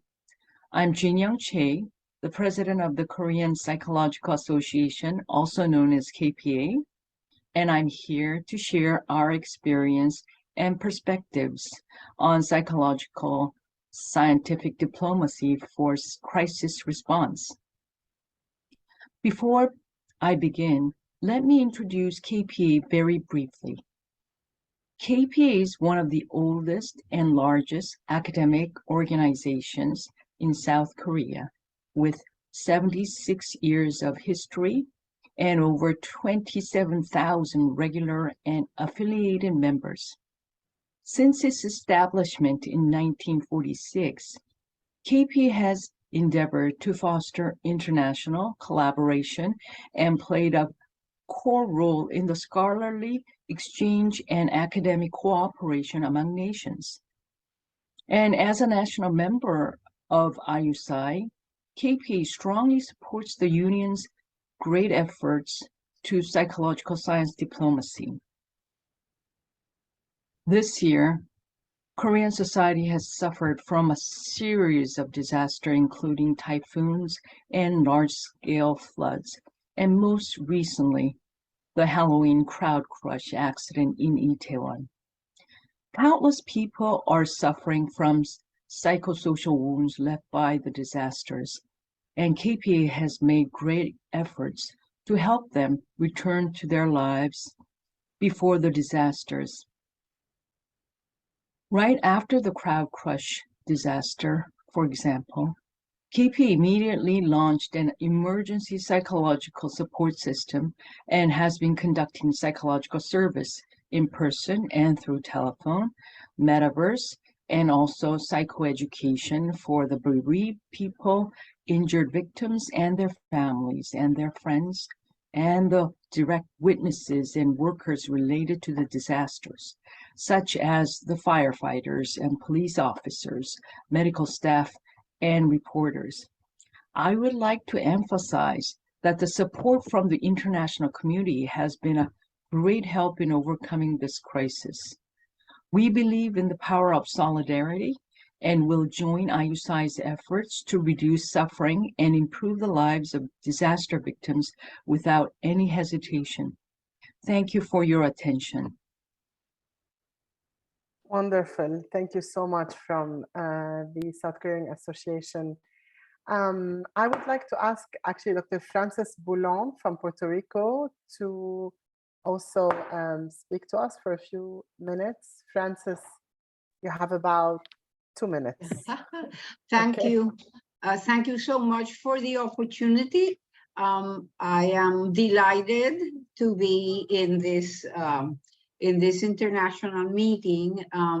I am a past president of Asociación de Psicología de Puerto Rico and currently International Relations Coordinator.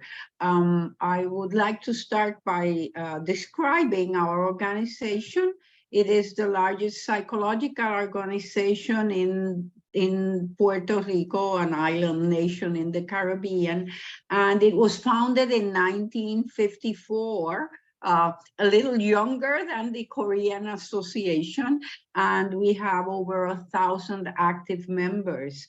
The training of our members include diverse areas of psychology, from clinical school and or other various endeavors, and we are in academia, researchers, administrators, and in practice.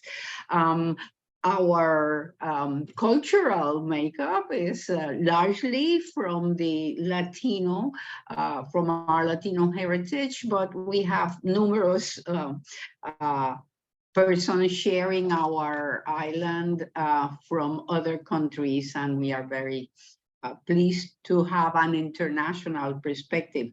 The association subscribes to several models that stress social justice, such as liberation psychology and critical social psychology, and among others. And currently, we are working on numerous social issues. For instance, the most recent is we're taking part in a 16-day campaign against gender violence, in which we are making numerous public statements and activities to combat our unfortunate increase in gender violence incidents. We have been involved through the years with numerous international collaborations in terms of disaster response. I am glad to see a representative from our sister Caribbean nation of Cuba. We have been very fortunate to share the knowledge of Cuban psychologist Alexis Lorenzo, and so we are continuing to promote different community efforts. Other many issues are poverty, children's development, access to healthcare, and also we are working on professional issues. I noticed that Turkey mentioned they don't have a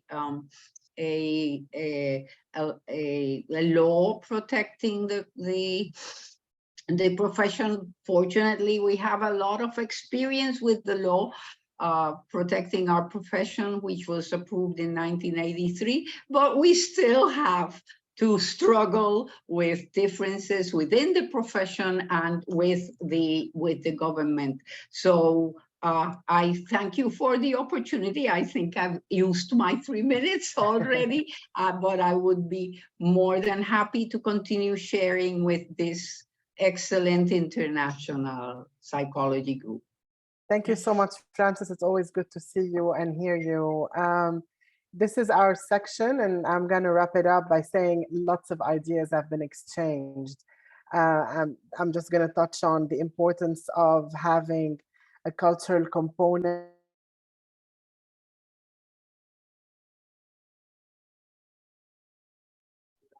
I'm muted. I have just spoken uselessly. Okay, sorry, I'm going to repeat. So I'm just going to wrap up. And as I said, I thanked Francis before. So what we've heard has been very enriching, actually, in terms of comments and potential task force or committees to work on this IUPsyS project. Some of the key points, I think, were the infusion of science with culture and indigenous psychology. This is a major, major point, which I think would make a very big shift in psychological science. Collaborations with stakeholders. This is clearly not only an IUPsyS project. Many people have to be involved.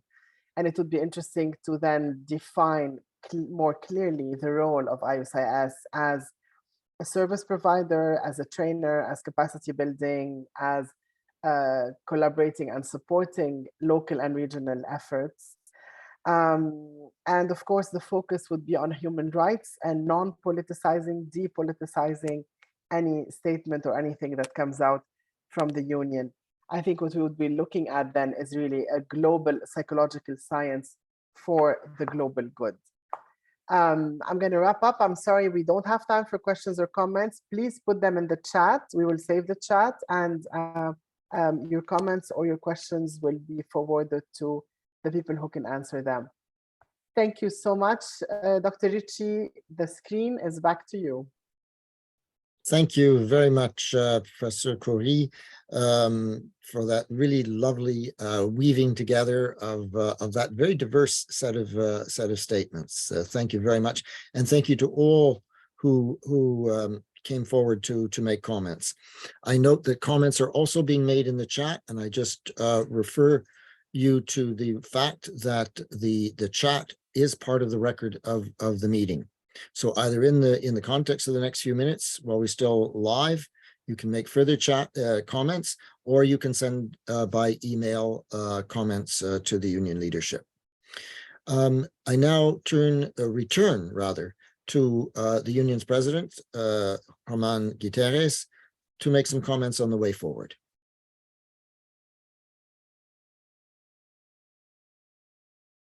Thank you so much, Pierre. And thank you, everyone, for your active participation. I will be very brief on my closing remarks. As I pointed out in my opening remarks, most scientific unions were formally established after the Second World War under the auspices of UNESCO to promote an understanding among geopolitical rivals with the mission to serve humanity. True to its mission, IUPsyS has contributed to addressing conflict and natural disasters worldwide.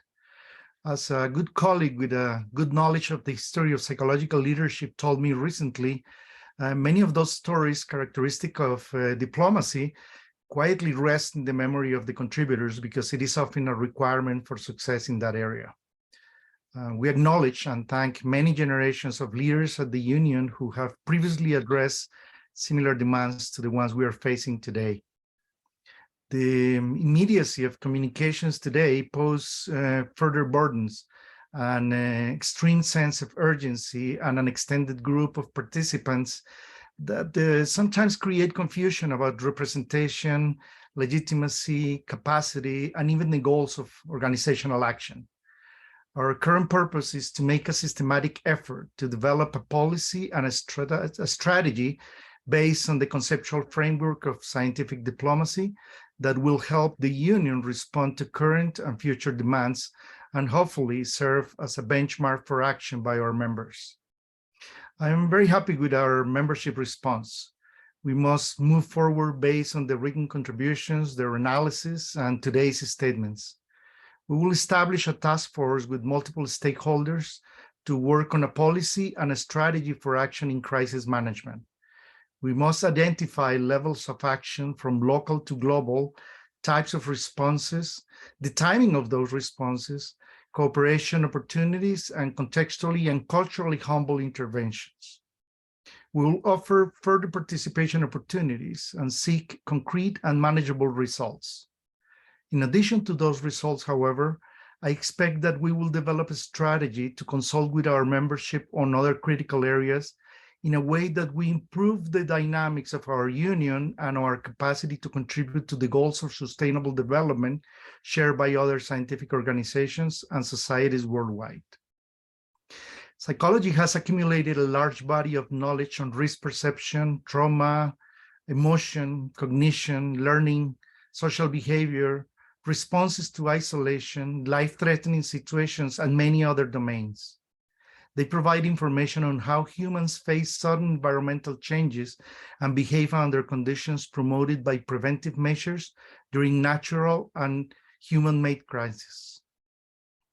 We can use all this knowledge effectively in public policy and decision-making, but transitioning from basic science to applied action takes time and effort. Scientific and professional organizations can be important drivers for this connection and translation of psychological knowledge to help societies in regular times and crises. We know IUPsyS cannot do this alone, but in collaboration with our membership, we can move forward in the right direction. Behavioral factors heavily influence crises. The knowledge and practical techniques developed by psychology provide the basis for a scientific approach to understanding human behavior in critical situations that may improve its conditions, experience, and response to those situations. Scientific organizations must help turn that knowledge into coordinated actions to benefit society. In addition to our hosts today, Drs. Pierre Ricci, Bridget Curie, Rosani Kerudin, and Marisaida Sanchez-Cesario, who helped with the background organization, I want to thank our Secretary General and Executive Officer, Drs. Eva Thompson and Clark Swain, for their careful and detailed organization of this meeting. I now ask our past president, Dr. Pam Maras, to offer some closing thoughts on today's exchange and the process we are undertaking. Thank you very much.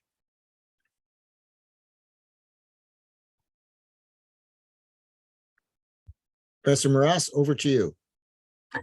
Thank you, Herman. That was a very useful summary, and thank you everybody who's contributed today. It really has been a brilliant event. I'm going to speak very simply and plainly, and I'm going to probably miss a few things off. So I'm just going to pick out some points that I think will be useful for us to consider. But first, I'll say just one thing, and that is in 2019, when I've been president for a year, I wrote to the Chinese Psychological Society to express our solidarity about a pandemic or a virus that was spreading across China. And of course, we know what happened since. And in 2020-21, we got involved in discussions about how we would respond to the aggression from Russia and indeed the war from Russia against Ukraine. Neither of those things were unique. They were crises, but they were not unique. And whilst deeply shocking and distressing, they were not unprecedented. 50 million people died in the Spanish flu. Ebola, MERS, SARS has affected large regions of the world, and conflict is clearly a problem throughout the globe. So I just say one thing and then I'll move on to my main points, and that is that a lot of the time we use the word unprecedented for some of these situations. The only thing about the word unprecedented is its unprecedented use. It's not a useful word, has no power for action. It's not useful to look at. We have to look at our history, our context, and our culture in order to respond. Today's meeting or forum arose out of discussions about a policy for crisis and emergencies that is part of the 2024 strategic plan. But this meeting was rather more than that. This is about a framework within which to consider both the policy for crisis and emergencies, but also how we consider all our work. And it's very important to say that in terms of this instigating a framework. And of course, Herman has said that we will be involving everybody here and many more in developing that framework. In order to do that, we do need to involve you, but it's about actually action from that framework, not just developing a framework for its own sake. We had brilliant comments from our members, our national members and our regional members, and also very moving and useful and insightful oral statements. Science has been proposed traditionally in the past as a channel of communication that overcomes ideological and cultural barriers. As we know, and was so powerfully articulated by Moana in her contribution from New Zealand, that's not the case. It is not culturally neutral. It is not neutral in any ways at all. And that's why when I want to talk about the remainder of my points, I want to be clear that I'm doing that from the position that we need to be culturally appropriate in the way that we respond. I think it is appropriate to use a new term, psychological science diplomacy.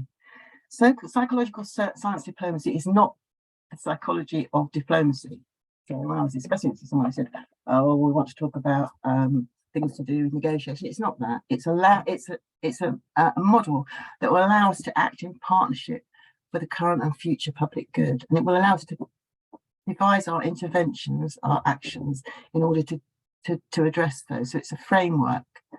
It'll be a tool to look at international challenges and global problems. And it has to include aspects of communication, engagement, and capacity building. And it has to include knowledge, which is based on culture and the impact of psychological science, both now and in the past. Psychological science has to be seen in context.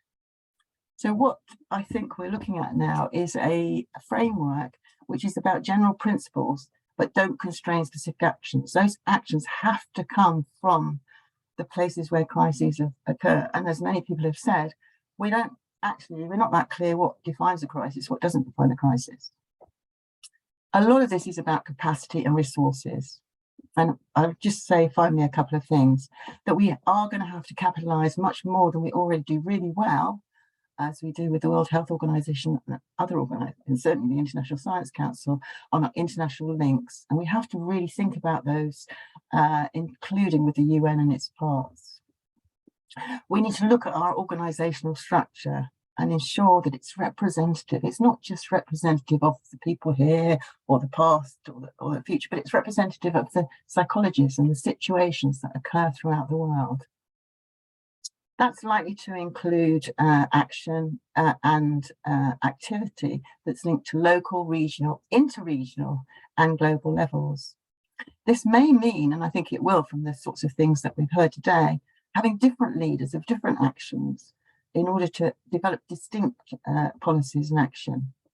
But I think working together, we can actually do this. We can make a difference. It will involve you, it will involve members of the EC. It will involve looking at the 2020 Global Development Goals, which somebody finally mentioned at the end of the talk. I was surprised they weren't mentioned before. So today's forum, I think, is the start of a really important and historic step for the Union. It's about linking our policy to action and doing that within the framework of a psychological science diplomacy framework. And I think that is the way forward. So I'm going to hand back now to our eminent chair, Professor Pierre Ritchie, who is past Secretary General of the Union, for a vote of thanks. Thank you. Thank you, Professor Moras. I'm going to conclude the meeting as I've been asked to do in the spirit of thanks.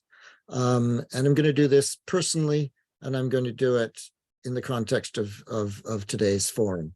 I'm sorry, I have a phone ringing and I can't do anything except let it go to voicemail. So I apologize for that. It's a landline phone, and let me see if I can just shut it off. There we go. Yes, just lift the receiver the old-fashioned way. Well, that says something about my age, and that's actually where I wanted to begin. I'm at the twilight of what has been a long career. And much of that has involved international engagement, and my home in the international context has been the Union. When I have been engaged with WHO or ISC or other bodies, it was on behalf of the Union, on behalf of psychology, and on behalf of psychologists. And I want to thank you for your engagement today, an engagement that was characterized by a broad diversity of views. but all of it was expressed respectfully, collegially, constructively.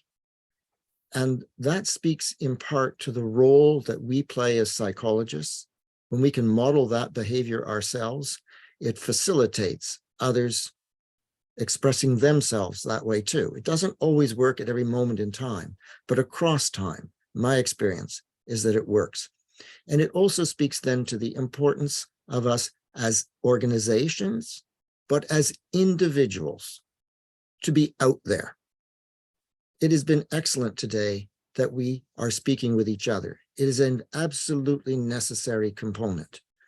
But part of the way forward is our continued engagement, our continued dialogue with those across the spectrum of society, whether it's at the organizational level through governments or government agencies, whether it's private sector or foundation type activities, or it's simply colleagues. So I thank you for what you have modeled today. I thank you for validating as well the work of those of us who worked really hard against a great deal of resistance, I might note, to make the union and enable the union increasingly to be more diverse, more equitable, more inclusive in the conduct of its own governance and in the conduct of its own work. This is a work in progress. There's no endpoint here. Notwithstanding the achievements that you have demonstrated today simply by being here and the scope of inclusiveness that's represented in the meeting today, you have demonstrated that we've come some way, but it's only part of the way, and there's more to come. Now, to the specific topic of the union's forum today, what we know is that while the term scientific diplomacy in and of itself may be a relatively new term, as has been noted by several people, as well as Sir Peter at the more global level, interdisciplinary level, it's something that has been an activity in which the union has been engaged from its very inception. And that will continue to be the case. The challenge as we move forward is not to fall back into the sterile debates of the past. As epigenetics has demonstrated more broadly in the scientific world, the old nature-nurture debate is totally sterile. And in the same sense, we have a range of scientific methodologies to inform our decisions. There is not only a place, a necessity for both empirically informed and qualitatively informed research to enable us to make better decisions as a union, as a discipline, and as individuals. We move forward then on the basis as well with our values. And that's something that was really, really well expressed today, are the core values that are embedded in the union's work, both in terms of what you have shared with us about your own activities within a national or regional framework, as well as the union as a whole. I want to thank again my colleagues who invited me to work with them on the development of this forum and to implement the forum. Our executive officer, Carl Swain, our secretary general, Ava Thompson, our past president, Pam Maras, our current president, Herman Gutierrez, the technical team who have been essential to making this all happen and so smoothly today.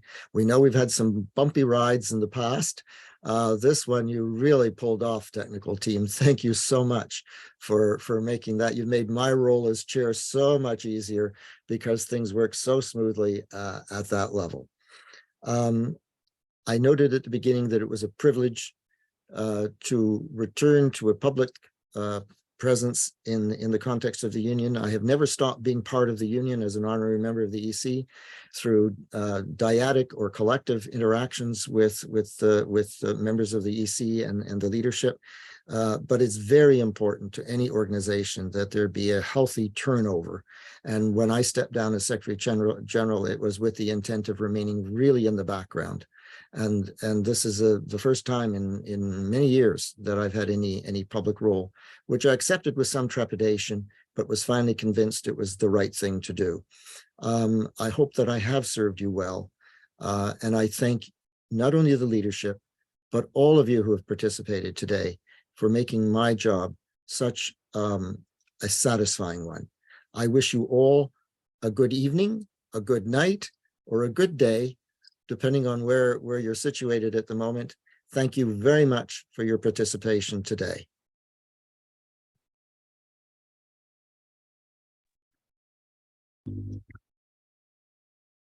Thank you, Prof. Ritchie. Just from an admin point of view, if I may ask those who are willing to have their cameras on for a group photo to remain.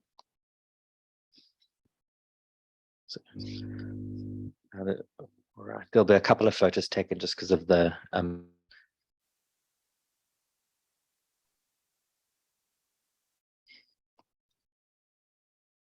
1, 2, 3. Thank you very much.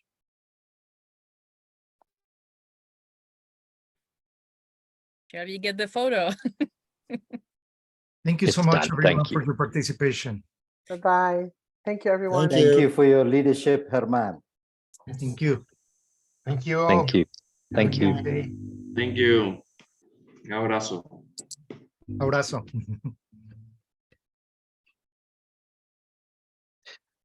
Pierre, thank you so much for your contributions today and in the past. I really appreciate your participation today. I sincerely hope that it was that it did facilitate a good forum, and that the leadership are pleased with not so much my behavior or my conduct, but with the outcome of the of the forum. Yes. Yeah, can you pause just for a second, please? I think we're just waiting for members to exit. Yeah.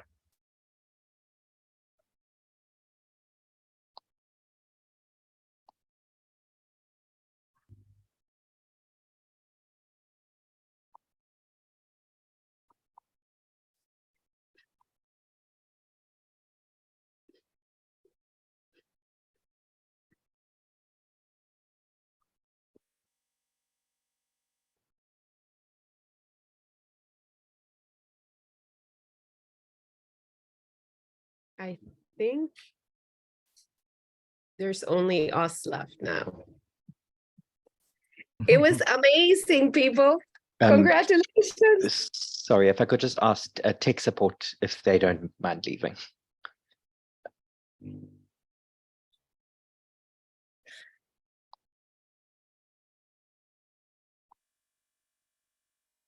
Sorry, Carl.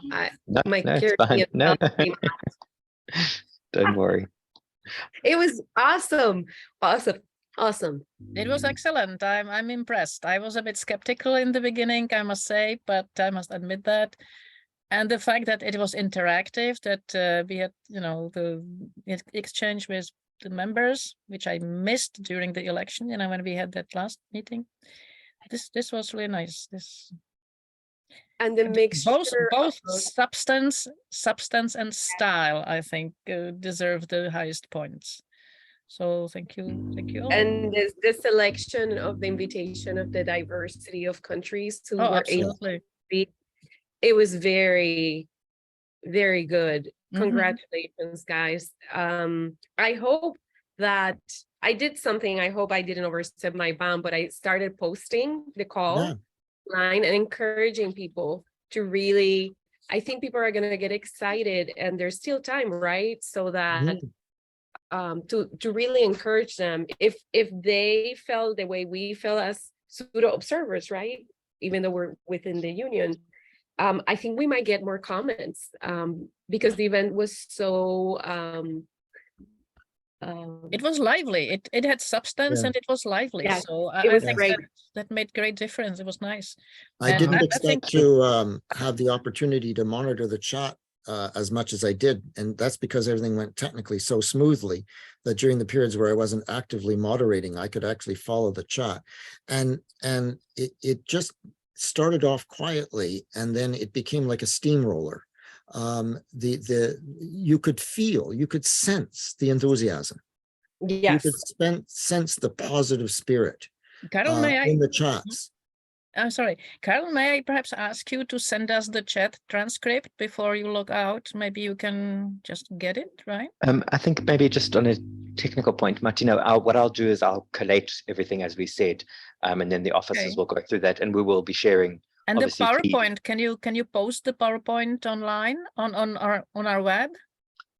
Sure, I'll discuss it with the officers. I mean, it is a formal record of the meeting, and or after login, right? So that people can get to it. I think that was an excellent report. That would be worth. We will do sharing. that as we collect the rest of the material, including today's participation. I think, sorry, may I just Martina, just to thank you so much for your participation as well. But I think we're just going to, if you don't mind, just the moderators are going to remain just for 5 minutes to quickly debrief, and then, but we'll be having a meeting soon. I wanted to get something from me, but so shall I leave, right? If you wouldn't mind, just so the moderators could just before the EC members leave. May you indulge me one further comment. I referred earlier to what it was like when I first became Secretary General. The EC at that time, I've already mentioned that the composition of the union was largely global north, but the gender composition of the EC was 16 men and 1 woman. Whoa. And I made a promise to myself that became increasingly public. And that was to do everything in my power as Secretary General, as limited as that and constrained as that may be, to broaden the diversity of the union, both geopolitically, so to speak, and in particular with respect to gender representation. And you cannot imagine how happy I am to just see the faces that are on the screen at this moment. It is so validating of what was at times very hard work. And I'm going to conclude this with something that some of you have heard before. At the conclusion of my first term as Secretary General, the President made his President's remark at the Assembly at the time of the International Congress, and that was followed by the Secretary General's report, which is the normal procedure. The conclusion of the President's report was the following: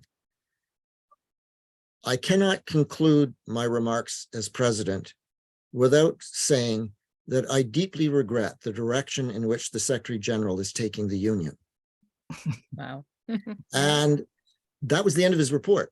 And I was up next, right? Immediately, like 10 seconds later. And my comment was to thank the President for his service, and in particular to thank him for the wonderful compliment he had just given me. Yep. And so I stuck around for a while longer and kept on fighting. So I just wanted to share that with you at a just simply human level. Well, we are grateful to you, all of us. Yeah, thank you. Yeah. So I should exit, right? Bye, Martina. Nice to see Martina, you. it's nice to see you. Yes, thank you. Thank you very much for all what you have done. You. I'm very impressed and charged. Thank you. Thank you, Martina. I have a housekeeping question. How long will we keep the receiving of further commentary open?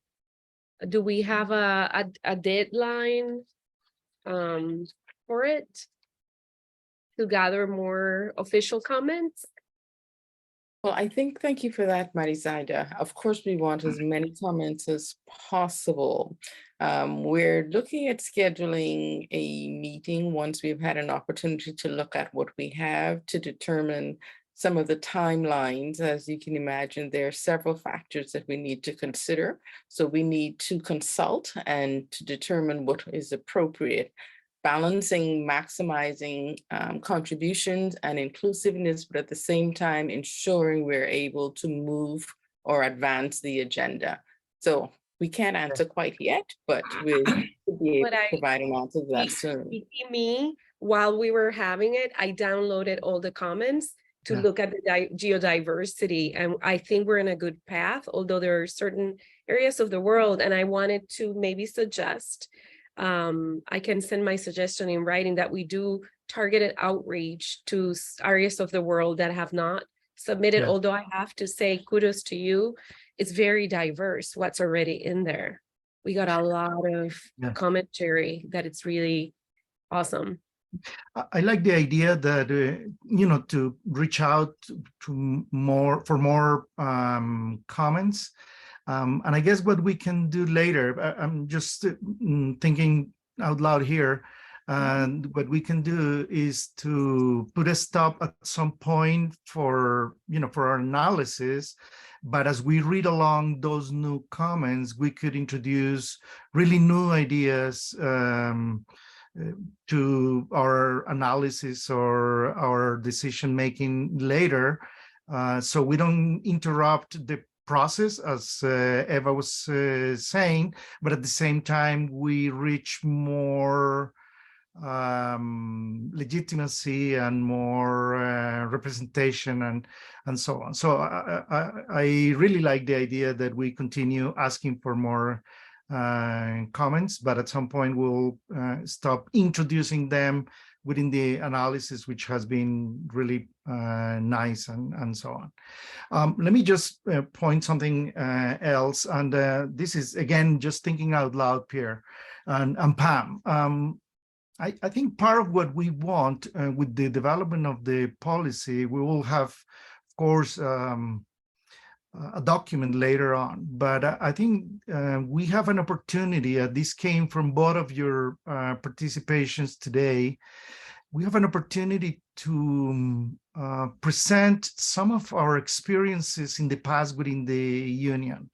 I know, as I said before, that many of those interventions, diplomatic actions, will not be made public because again the nature of the actions were to be private and so on. So those remains as anecdotes in many cases and so on. But for those cases in which that is possible, I think it would be really nice, either as part of this document or in a separate, maybe a second volume of the history of the union, to introduce some of that, because I think it is very valuable, much beyond the anecdote part, because that illustrates how psychology has participated. I agree with both of you when you say that we all tend to live in present only, and we all tend to think that we are inventing the wheel, or that Adam's complex that it seems to be so common. So going back to the history of the union in this and many other regards, I think it will be important, and we have to find ways to collect some of that information, either as additional comments or as cases or some other ways that I have not had the opportunity to think of just yet. But I think it would be really great. It will enhance the tremendous history of the union for the development of this document, including the policy. And it will also settle a little bit of misinformation or just forgetfulness on the part of our community, and even us too.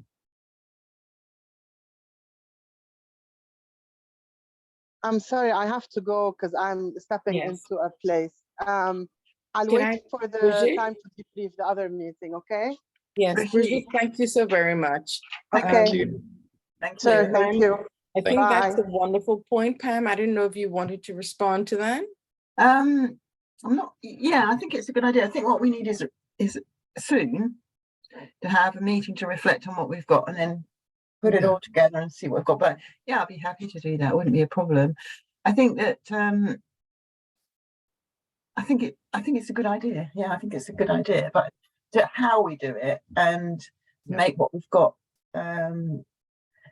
manageable, so that people get some action without having to wait, because we don't want to have lots more. So I think there's a framework for this piece of work. And then that what you're suggesting, yes, I think that is a good idea. One way to do it, we do have in the strategic plan a action to interview all the past presidents. So we could ask one of the members of the EC to do that. Because I have to say, this is, and I'm thinking about myself here because I'm old. We want to get them quick. Yes, because you've already just lost. Sadly, we've just lost a very esteemed member. Yeah. And so I think that might be, because I think sometimes narratives are, oral narratives are quite powerful. But again, I think that for this piece of work, what you're suggesting is good as an annex, but it'd be good to get really focused. And I think when we have a follow-up meeting, to see how we're going to structure it, I think that's the way. But I think it's an excellent idea.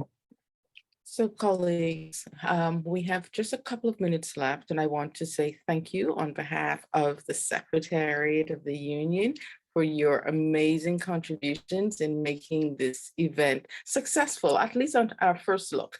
I think it would be useful for us to take a couple of days and think about what worked, what didn't work, what do we do differently the next time, and then we can have our meeting. I'm sorry that Friday won't work for most of us, so that means we will need to create a poll or some other mechanism by which we can arrange our debriefing meeting to look at these questions in greater detail. Look out for my email on the same. And again, thank you so very much. I know most of us have to go. I don't know if Herman, you want to add a last statement, and Pierre, of course, you're invited to do so as well.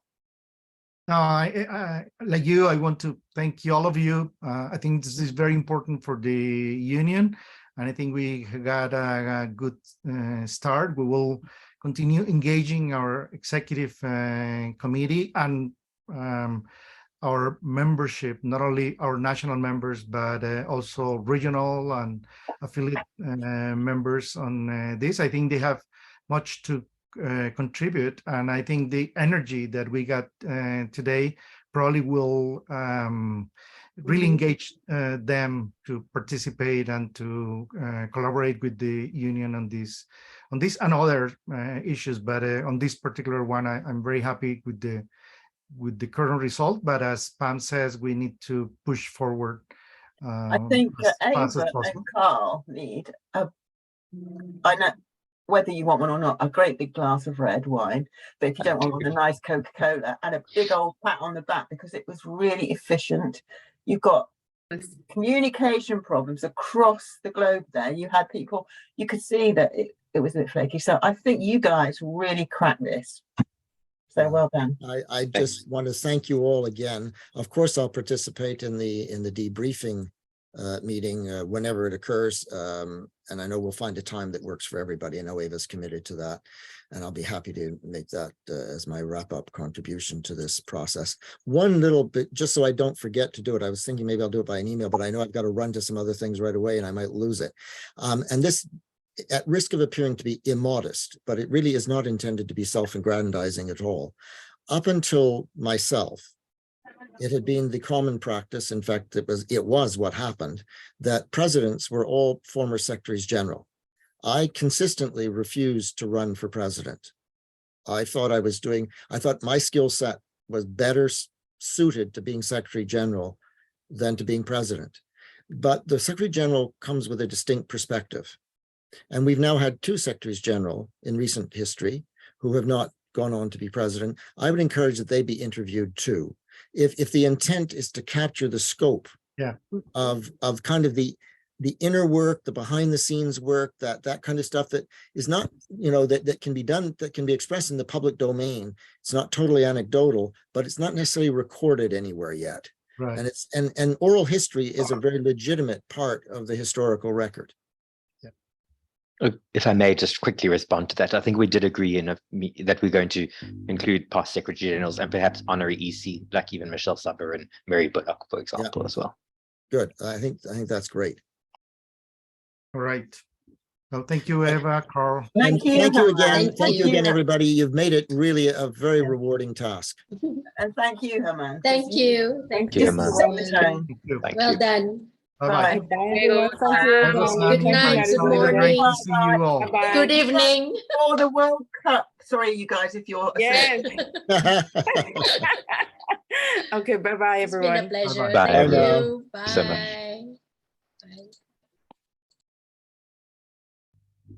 Bye. Bye, Cara.